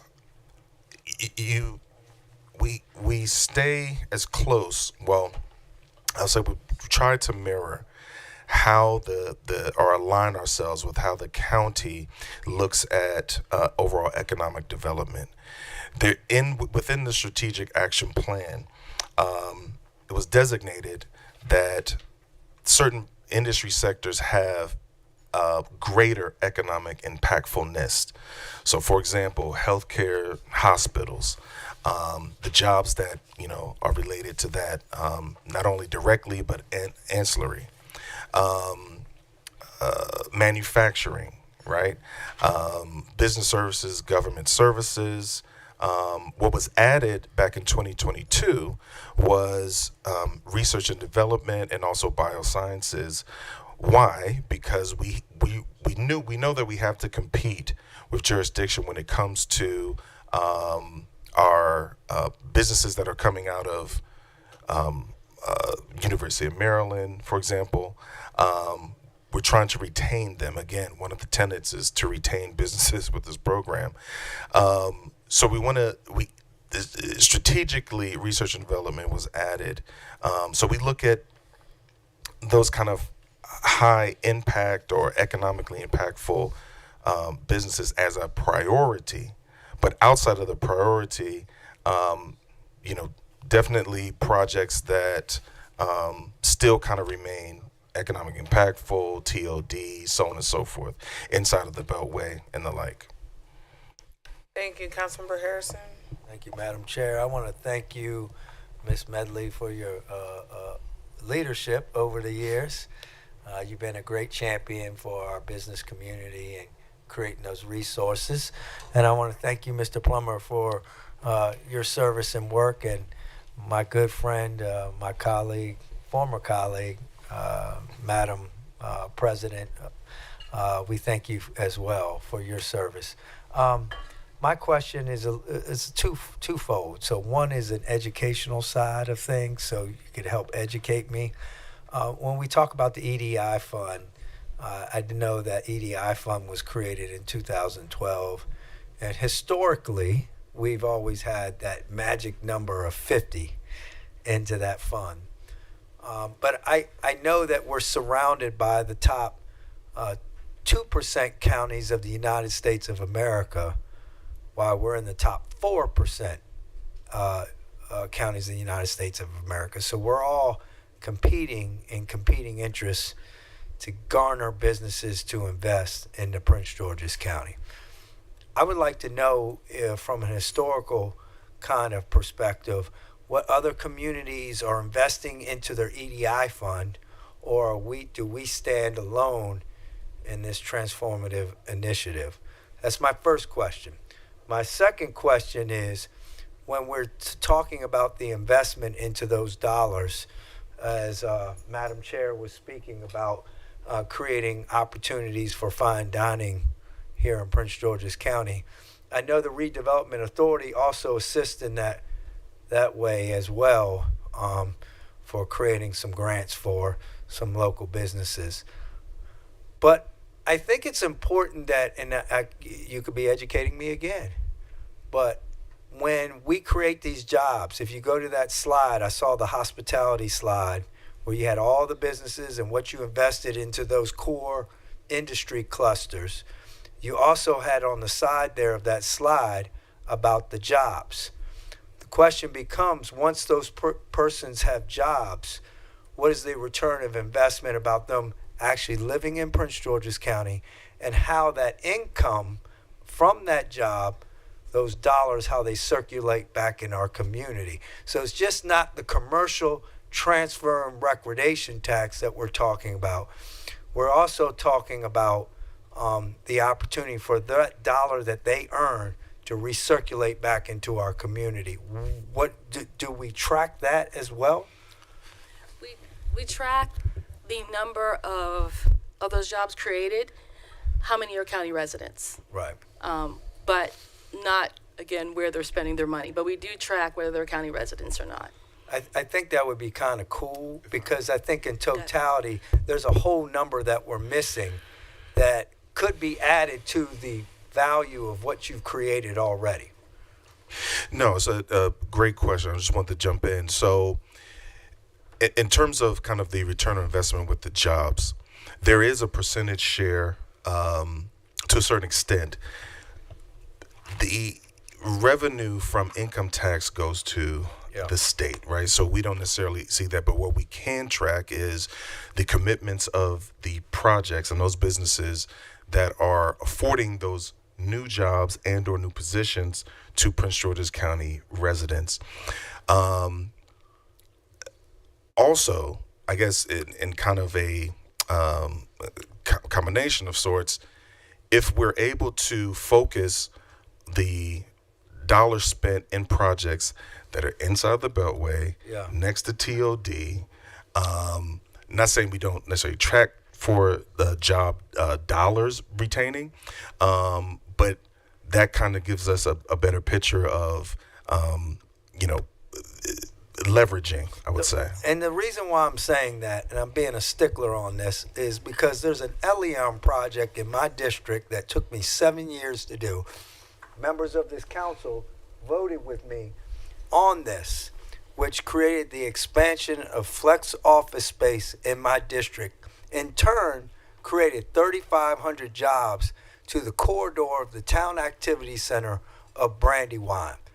The Builders Trade Union moved their headquarters into Brandywine that created these jobs paying anywhere from $75,000 to $150,000. So when you say inside the Beltway, I think you need to start focusing as well in your town activity centers, because that's where people shop, play, live, and spend their money. Oh, agreed. Thank you. And I went to look at some of the reports I have in my folder just to reorient myself. And one of the things I'll flag, and I'm looking for, they're categorized by district, and I'm looking at at the point in time of, I guess, of this list, there were 3 investments that were slated to be District 7 investments. One we know was, I guess we would consider a failure at Iverson Mall. That was a huge investment that was lost. And then same with the market in Sea Pleasant. and then there was just one other investment. And so one of the things I would like to think about strategically as we move forward, since there's limited investment that I see already inside my district, 2 of the 3, at least at this time, I wouldn't really consider successful investments. And so if we have limited resource, how can we make sure that these resources actually yield us the return on investment we're asking for? I mean, I think it was, I don't want to get the number wrong, maybe does $4 million sound right for the Iverson Mall investment? That was the loan approval, but when we stay very close to these loans, when it started to look like it was going left, I withheld $1 million, didn't fund it, and then recovered over 55% thereafter. So it wasn't the $4 million loss. And I think what it would be helpful, I think, is if we could do, and I'm glad we recouped the money, right, and went to court and made sure we got our fair share of those resources back. But I think to the community, when they look at it, they say, okay, we promised this amount of investment in Iverson Mall. That's all they know. And it looks the same. It's been in this permanent limbo for over a year. It's not really revitalized the way that it's been promised. And so they don't understand the why, right? They just know we're told there was going to be millions of dollars set aside by the county, and now what we know is we see zero change. And so I think once we have to regroup and to develop, I want to make sure that if we recoup that money back, that level of investment at least goes back to that community because they were promised it. So when we look at, it doesn't have to be Iverson Mall, when we look at that area that has lacked development, and I'm looking at some of the numbers of investments, is that making sure that we're getting that level of investment still, that we're doing our best to make sure that we're investing in a smart way so it's successful. And I love to be part of those conversations. It's one of the reasons why I'm trying to do the carve-outs for Inside the Beltway, because I hear firsthand what the community wants, right? Like what they want to see. And I just think we could do better at making sure that we're delivering on them. Because if I see 2 investments in my district and 2 were not successful of the 3, it makes me concerned because I don't want us to be investing inside the Beltway, but maybe we're not making the smart decisions on which projects we're picking, and we're not actually getting the revitalization that's promised inside the Beltway. Did you have a comment, Councilmember Denoga? Yes, question.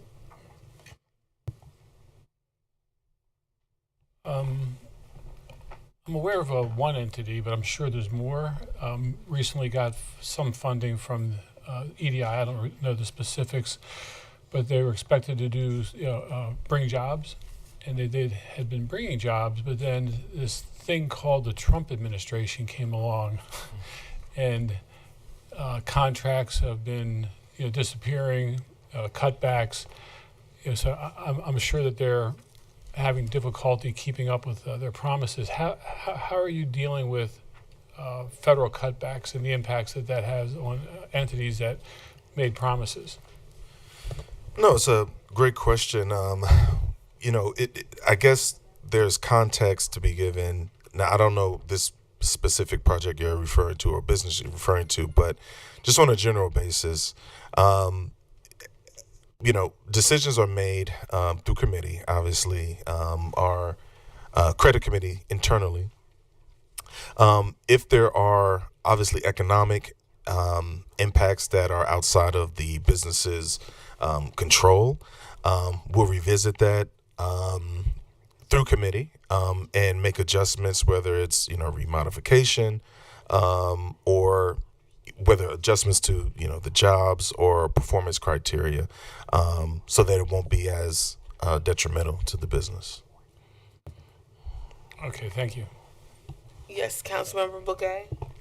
Thank you. I just wanted to ask, and I want to thank you before I ask these questions.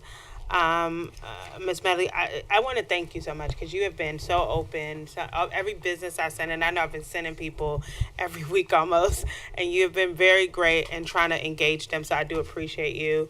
I do want to know, and I know this has been to 2012. So I wanted to say, what percentage of the businesses are no longer that receive funding are no longer like functioning right now? Do you have that data?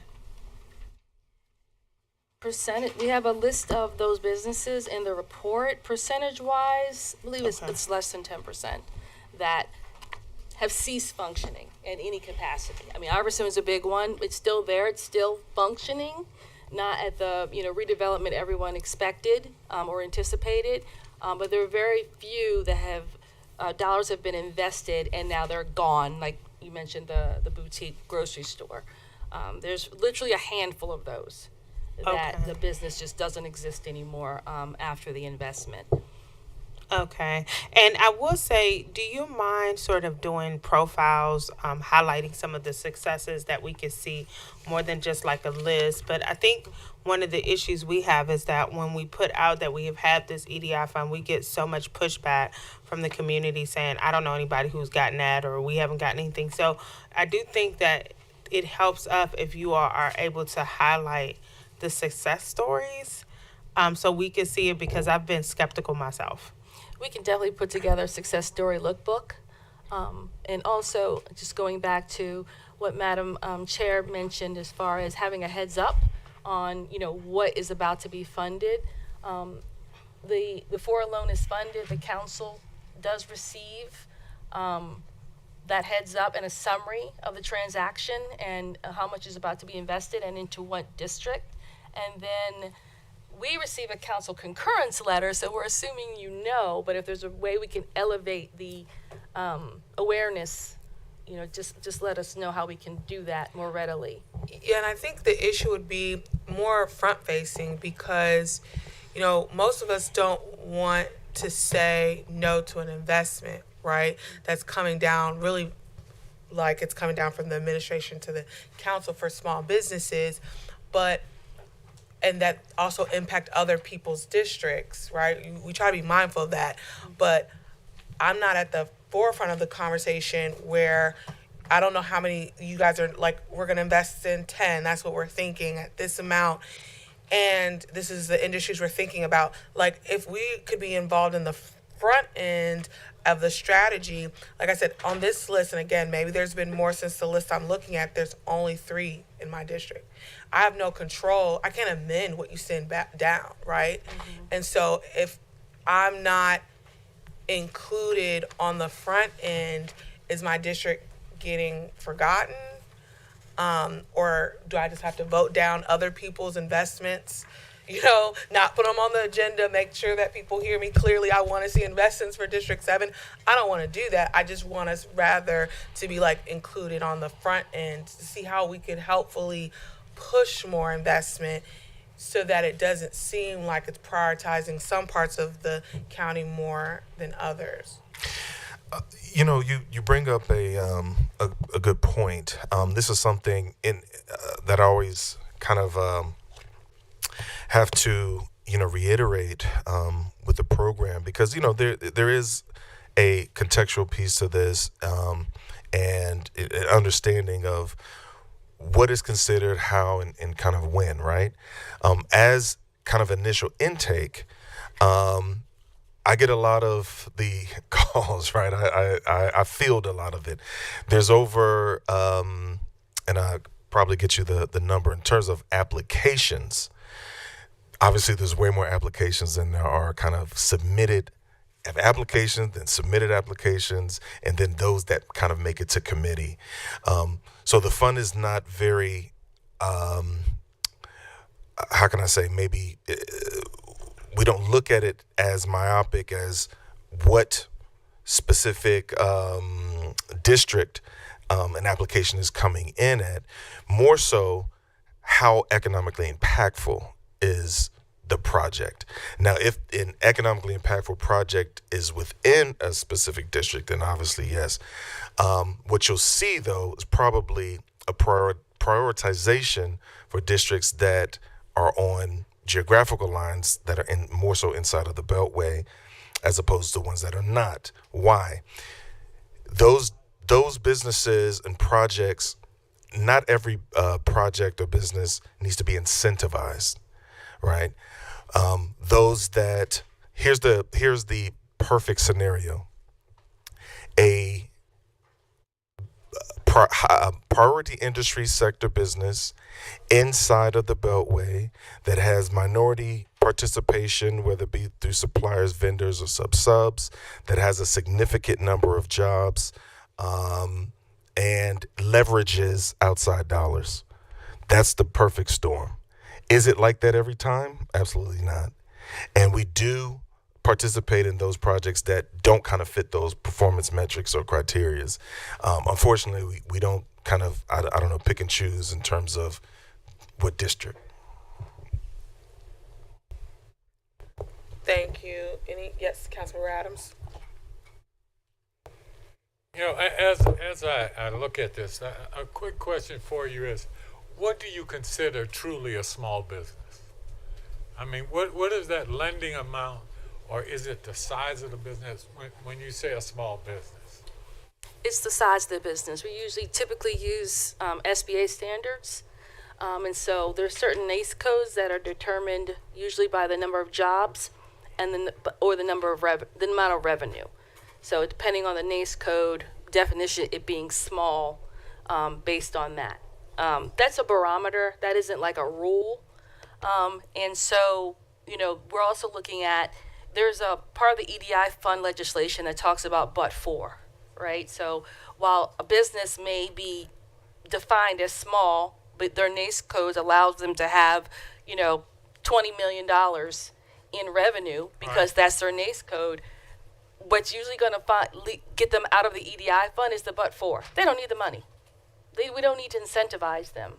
However, on the flip side of that, if that business is going to bring 3,500 jobs to the county, that might be something the county wants to incentivize. And then we're going to be looking at, okay, what is the use of the dollars? You just want to welcome to the county, situation, or is there really a gap in the financing that the county participating in it will make the difference in whether those 3,500 jobs come or they don't come? Okay, have you entertained much on the area of joint ventures, of collaborating small businesses looking at trying to do? Have you supported joint ventures? By joint ventures, do you mean the county in an ownership position with another owner? No, just different businesses coming together. Opportunity zone. Yes. So, well, I don't know if we're able to. It was this. No. Oh, this? Yeah. Was it approved? Were we able to talk about it?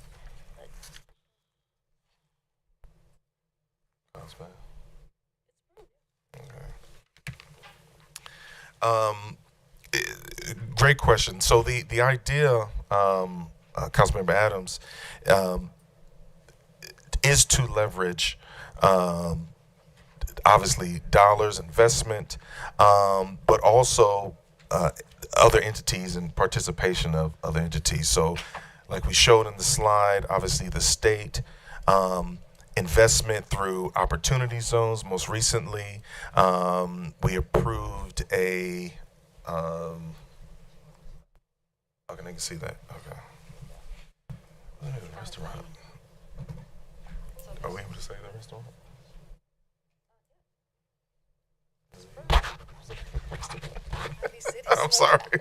I'm sorry. So, Ivy City Smokehouse in our portfolio is classified under COSPATH. This was an opportunity zone plus other kind of investment, as well as economic development incentive fund. So this was a joint venture of some capacity, and also, and Council Chair Oriada's attention was for fine dining. This is where you kind of get the fine dining. You get it inside of the Beltway. You get joint ventures. So this is what get minority owned, white tablecloth, establishment. And so this is kind of the economic impactfulness that I'm referring to. That's kind of the sweet spot. So in terms of joint ventures, absolutely, and this is a great example. Thank you. Thank you, and thank you so much for your presentation. We appreciate you. That'll be the end of this briefing. I'm going to move us along to introduction and adoption of resolutions. We have CR 21-2026, a resolution concerning accessory dwelling units task force for the purpose of extending the term of the accessory dwelling unit task force. This is to be sponsored by Councilmember Adam Stafford. Do I need to switch? Can someone take this on? Okay, Councilmember Burrows.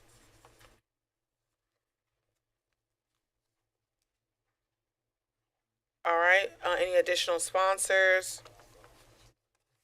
Okay, additional sponsors, council member. Was that you, Mr. Adams? Councilmember Adams, thank you. Thank you. This stands introduce. Do I have a motion? Oh, no. We will move this to committee of the whole when we recess later, since we don't have 8 votes. Second reading of bills on introduction and act concerning compensation of elected officials for the purpose of administratively codifying determinations of the 25-26 Composition Review Commission in accordance with procedures set forth in the charter and in compliance with state law, including the 25-26 Composition Review Commission's recommendations to amend the compensation of the county council members and the county executive, and including the chair and vice chair of the county council, making certain references to state law and generally relating to compensation of elected officials. I will move to Kathy Canning for a report. Thank you, Madam Chair, Vice Chair, and members of the Council. Prince George's County Council convened as a committee of the whole on March 10, 2026 to consider CB 9, 2026. The legislative attorney provided a summary of the bill as follows. The chair of the 2025-2026 Compensation Review Commission briefed the council on January 27, 2026, setting forth the commission's recommendations for compensation for the county council members and the county executive, taking effect only for the members of the next succeeding county council and county executive. CB 9-2026 accepts the recommendations of the 2025-2026 Compensation Review Commission. Pursuant to state law, the council may reduce or reject the commission's recommendations, but may not increase any item. State law provides that any change in compensation be enacted by ordinance, and Charter Sections 308 and 406 provide that compensation changes be made by a vote of not less than 2/3 of the full county council within 90 days of receipt of the commission's recommendations. The county executive supports CB 9, 2026. The Office of Law finds CB 9, 2026 to be in proper legislative form with no legal impediments to its enactment. Prince George's County Council accepted the recommendations of the 2025-2026 Compensation Review Commission, and the council, sitting as a committee of the whole, reported CB 9, 2026 out favorably 11-0, and that's the final of my report. It's all right. Thank you. Do we have any additional sponsors on CB 9, 2026? No additional sponsors. No additional sponsors. This stands introduced. CB 22, 2026. I need an action. I'm going to move to an additions package. Can I have a motion on the additions package? Properly moved. I'll second it. Can I have a roll call on the additions package? Madam Chair, that was Ms. Fisher, seconded by Mr. by yourself. Okay. Chair Oyetha. Mr. Adams. Mr. Burrows. Mr. Denoga. Ms. Fisher. Mr. Harrison. Vice Chair Olson.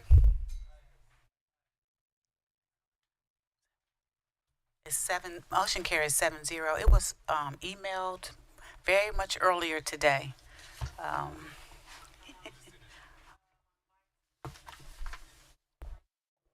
Oh, there we go. All right, introduction and adoption of resolutions, because we do not have 8. We're just going to introduce it, take it into committee of the whole, and then it'll come back when we have recess. So we have CR 23-2026, a resolution concerning the domestic violence work group for the purpose of amending CR 125 to revise the composition of domestic violence work group by removing specifically named nonprofits, instead authorizing the council to appoint representatives from nonprofit organizations to serve in the work group and generally related to the domestic violence work group, being introduced by myself. Do we have any additional sponsors? Additional sponsors, Councilmember Harrison. This stands introduced, and we will be moving that to committee of the whole. Okay. Now we have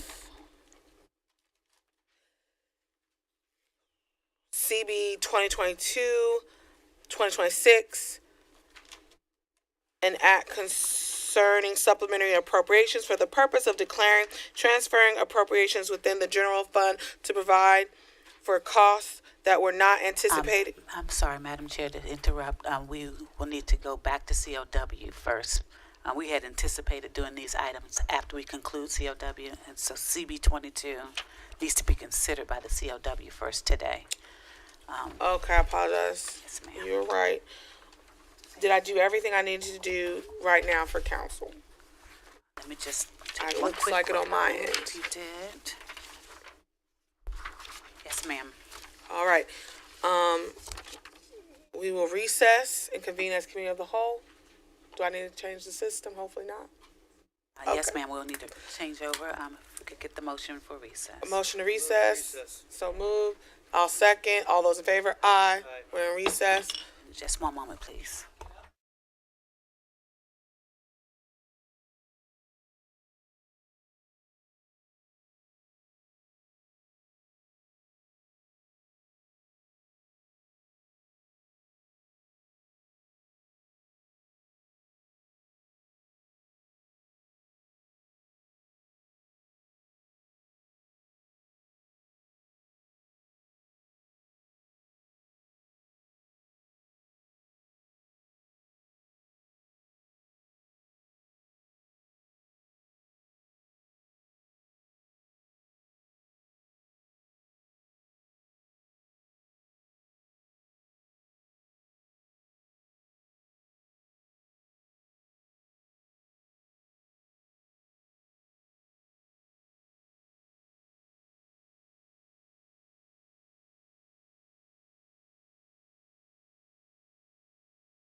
We are now back in the committee of the whole, colleagues. We are back in the committee of the whole. We will start with CR 21-2026, a resolution concerning accessory dwelling units task force for the purpose of extending the term for the task force. This is now sponsored by Councilmember Burrows and Adams. Do I have a motion to move favorable? Second. Do I need the roll call on that CR 21 because we couldn't suspend the rules? I'm in committee of the whole now. Like we did it before. I understand. It's just mechanically, we don't have these items on that COW. That's fine. So if we could just complete the items that are on COW, we won't have to do an additions to COW and all that. We could just go back into county council. So when I more get back quickly. into council, you want me to We can just read pick the back up. two? Yes, ma'am. Okay, I could do that. Thank you. Yep. So moving on, we've got CB 18, 2026. Act concerning Child Care Consumer Contract Protection Act of 2026 for the purpose of mandating child care consumer contract protection in child care enrollment contracts, including requiring hardship withdrawal provisions, defining hardship events, and generally relating to child care consumer contract protections. Sponsored by myself. I will pass it to Sandra Eubanks for a staff overview. Thank you. Good afternoon. CB 18, 2026, the Child Care Consumer Contract Protection Act of 2026 amends the code by adding subtitle 5C, Early Childhood Education and Child Care, Section 5C 113, Child Care Consumer Contract Protection. The bill establishes consumer protection requirements for contracts between child care providers and families in the county. The legislation is intended to promote fairness and transparency in child care agreements by setting standards for contract terms, disclosures, and policies related to fees, deposits, and cancellations. The Office of Human Rights provided written comments indicating that if the County Council enacts the bill, the Office of Human Rights will receive a large number of claims that will need to be investigated. To investigate these claims, the office will need to increase its employee complement by at least 2 additional positions. Caleb Callender, Legislative and Budget Policy Analyst, has provided a physical impact statement and will provide an overview. Thank you for a brief overview. Yes, just to be brief, the enactment of CB 18/2026 may bring in additional revenue to the extent that fines are brought against child care providers in violation of this bill. And that concludes my report. Thank you. Thank you. As a sponsor of this legislation, it came about from a lived experience of a resident in my district who they're co-parenting, and one of the parents lost their job. And they could not afford the $1,400 a month after school program. And there was no way for them to get out of it. They said, based on the way the contract was written, that they would owe them a full year's worth of tuition, or they would take them to court. So making sure that there's just some language. This one focuses on if there's a death of the guardian, if there's a loss of employment, and through deportation, that we would make sure that those hardship clauses are included in contracts. Now we'll pass it to the county executives. Thank you, Chair Oriada. We support this legislation. Thank you. Office of Law. Thank you, Madam Chair. We've had the opportunity to review CB 18 and find it legally sufficient. Thank you, and I don't have quorum. So if someone could help me get quorum, that's not a council member.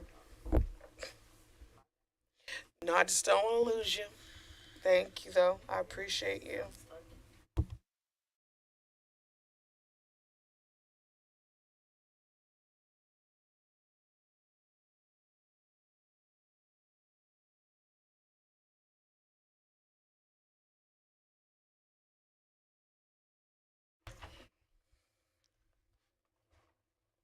All right. There is no speakers list for this piece of legislation. I'd like to make, we do have an amendment sheet on page 2, line 2, that includes a provision for penalties or other payment beyond that for services rendered in the event of early withdrawal or termination. And then on page 3, following line 24, add the following text. F, the Office of Human Rights shall conduct the necessary outreach to ensure that child care providers are aware of the requirements in this section. Can I make a motion to move favorable on the minutes? Seconded by Vice Chair Olson. Can I have a roll call? Chair Oyetha. Aye. Mr. Adams. Aye. Ms. Blagay stepped away. Mr. Burrows. Mr. Denoga. Aye. Ms. Fisher. Vice Chair Olson. Aye.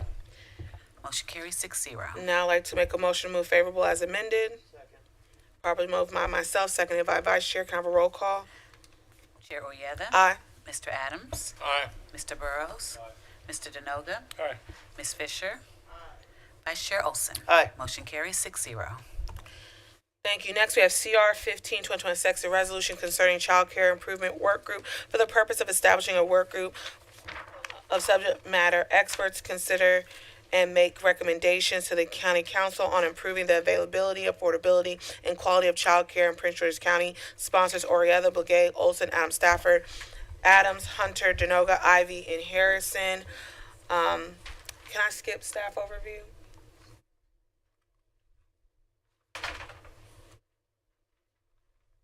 If I can, I can't. But if I can we? I think we really, if we could just abbreviate. Please, as short as possible. Yes, ma'am. CR 15 is a resolution concerning a child care improvement work group. The purpose is to establish this work group subject matter experts to consider and make recommendations to the county council to improving the availability, affordability, and quality of child care in Prince George's County. Thank you, Madam Chair. Thank you. No speakers. Can I have a motion to move favorable? So moved. Probably moved by Vice Chair, seconded by Councilman Burrows. Can I have a roll call? Chair Oyetha. Aye. Mr. Adams. Aye. Ms. Blagay. Aye. Mr. Burrows. Mr. Denoga. Aye. Ms. Fisher. Vice Chair Olson. Aye. Motion carries 7-0. Okay, next we have CB 22-2026, an act concerning supplementary appropriations for the purpose of declaring transferring appropriations within the general fund to provide for the costs that were not anticipated and including in the approval fiscal year 2026 budget. Can I go to staff overview for a very brief overview? CB 22-2026 was presented and referred to the Committee of the Whole on March 17th for consideration. This is a request from the County Executive to the County Council for approval of a second supplemental operating appropriation bill for fiscal year 2026, totaling $69,093,000. The general fund budget would increase to $4,896,334,900. The funding source includes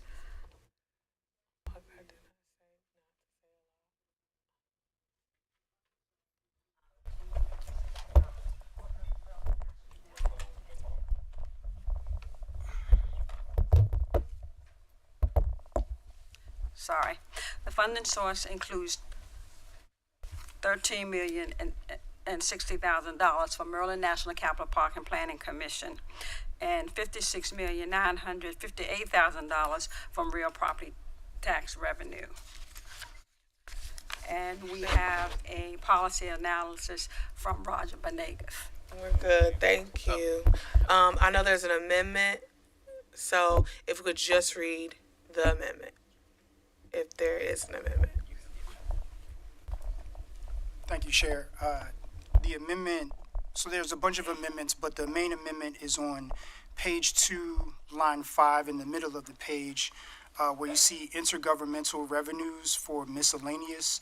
Under the adjustments column, that number will be, I'm sorry, I apologize, page 3, under the county council, under the adjustments column, that number, which is currently $11,135,000, will go up to $12,060,000, and the totals throughout the bill will update accordingly. amendment. Favorable. Probably moved by Councilman Burrows, seconded by Vice Chair Olson. Can I have a roll call? Chair Orietta, Aye. Mr. Adams, Aye. Ms. Blagay, Aye. Mr. Burrows, Aye. Mr. Denoga, Aye. Ms. Fisher, Vice Chair Olson. Aye. Like to Motion move, carries 7-0. move for a favorable committee recommendation. Probably moved by Councilman Burrows and Vice Chair Olson, seconded. Can I have a roll call? Yes, ma'am, and this will be favorable with amendments. Chair Orietta, Aye. Mr. Adams, Aye. Ms. Blagay, Aye. Mr. Burrows, Aye. Mr. Denoga, Aye. Ms. Fisher, Vice Chair Olson. Aye. Motion carries 7-0. Thank you. Next, we have CR 19-2026, a resolution concerning the local impact grant funds multi-year plan for the purpose of transmitting the local impact grant funds multi-year plan to the county council for review and approval. Sponsors Burrows, Hunter, Adams, Blagay, Orietta, Denoga, and Fisher.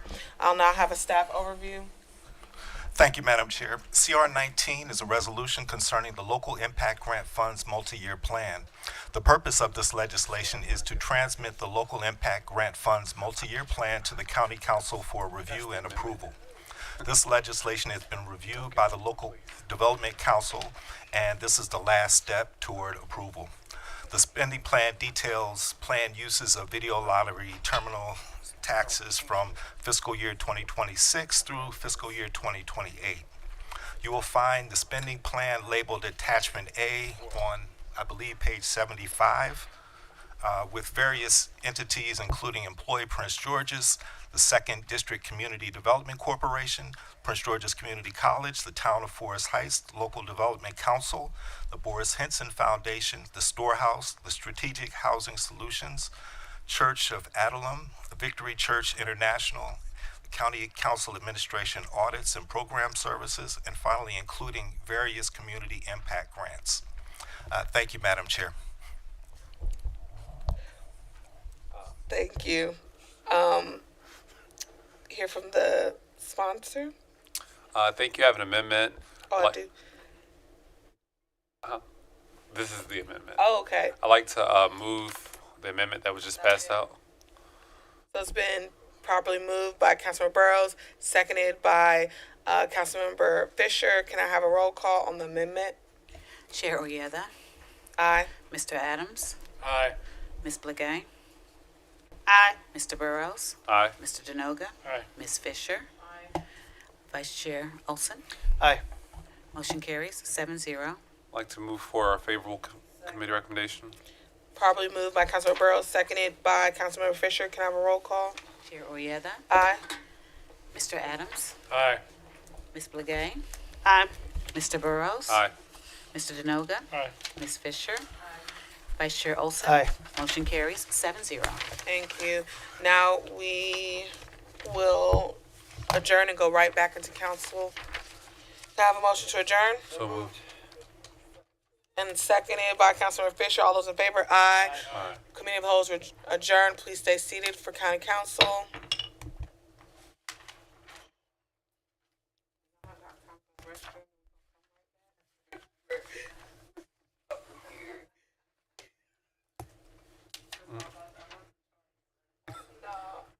That's what I'm saying.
JJ.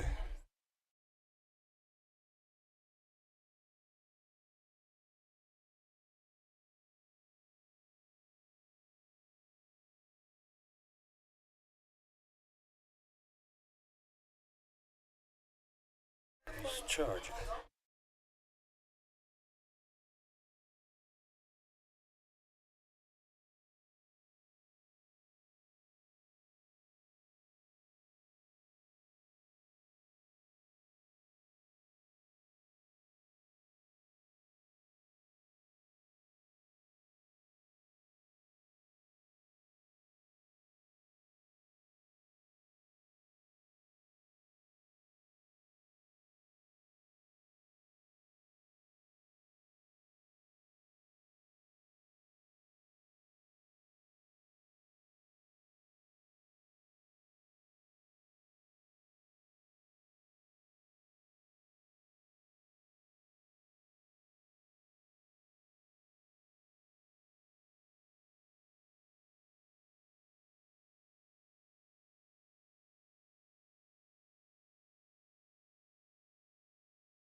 All right, we are reconvened in the county council.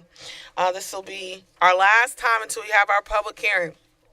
We have in 6 minutes, and I appreciate all the council members that are still sitting on this dais with me right now.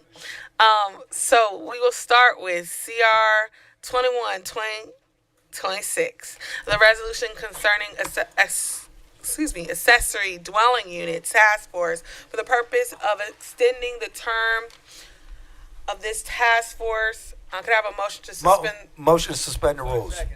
Properly motioned by Councilman Harrison, seconded by Vice Chair Olson. Can I have a roll call? Chair Oyetha. Aye. Mr. Adams. Aye. Ms. Blagay. Aye. Mr. Burrows. Aye. Mr. Denoga. Aye. Ms. Fisher. Mr. Harrison. Vice Chair Olson. Aye. Motion carries 8-0. Yes. Now a motion to Motion adopt. move favorable. Yep. Adopt by Adopt. Councilmember Harrison, seconded by Vice Chair Olson. Can I have a roll call? Chair Oyetha. Aye. Mr. Adams. Aye. Ms. Blagay. Aye. Mr. Burrows. Mr. Denoga. Aye. Ms. Fisher. Mr. Harrison. I vote aye. Ms. Ivy. Aye. Vice Chair Olson. Aye. Motion carries 9-0. All righty. Now back to CR 23-2026, the resolution concerning the domestic violence work group to expand the members of the work group. Can I have a motion to suspend the rules? Motion to suspend the rules. Properly motioned by Councilmember Harrison, seconded by Vice Chair Olson. Can I have a roll call? Aye. Mr. Adams. Aye. Ms. Blagay. Aye. Mr. Burrows. Mr. Denoga. Aye. Ms. Fisher. Mr. Harrison. I vote aye. Ms. Ivy. Aye. Vice Chair Olson. Aye. Motion carries 9-0. A motion to move favorable. Motion move favorable. Seconded by, oh, yeah, thank you, adopt. Motion to adopt. And there you go. Roll call. Chair Oyetha. Aye. Mr. Adams. Aye. Ms. Blagay. Aye. Mr. Burrows. Mr. Denoga. Aye. Ms. Fisher. Mr. Harrison. Ms. Ivy. Aye. Vice Chair Olson. Aye. Motion carries 9-0. Thank you. Now we have CB 22-2026, an act concerning supplementing supplementary appropriations for the purpose of declaring transferring appropriations within the general fund to provide for costs that were not anticipated and included in the approval of fiscal year 2026. Are there any additional sponsors? No additional. Who's sponsoring this? Can I have a committee of the report by, yes, Ms. Eubanks? Thank you. The Committee of the Whole met today, Tuesday, March 24th, 2026, to consider CB 22, 2026. This is a request from the county executive to the county council for approval of a second supplemental operating appropriation bill for fiscal year 2026. Maryland National Capital Park and Planning Commission special grant funding was modified to $12,060,000, which will change the expenditures. Councilmember Barrows made a motion to move favorable, second by Councilmember Olson. Motion passed 7-0. Thank you. Any additional sponsors? Seeing no additional sponsors, this stands introduced. And Madam Chair, you will be listed as the sponsor. Thank you. Alrighty, thank you.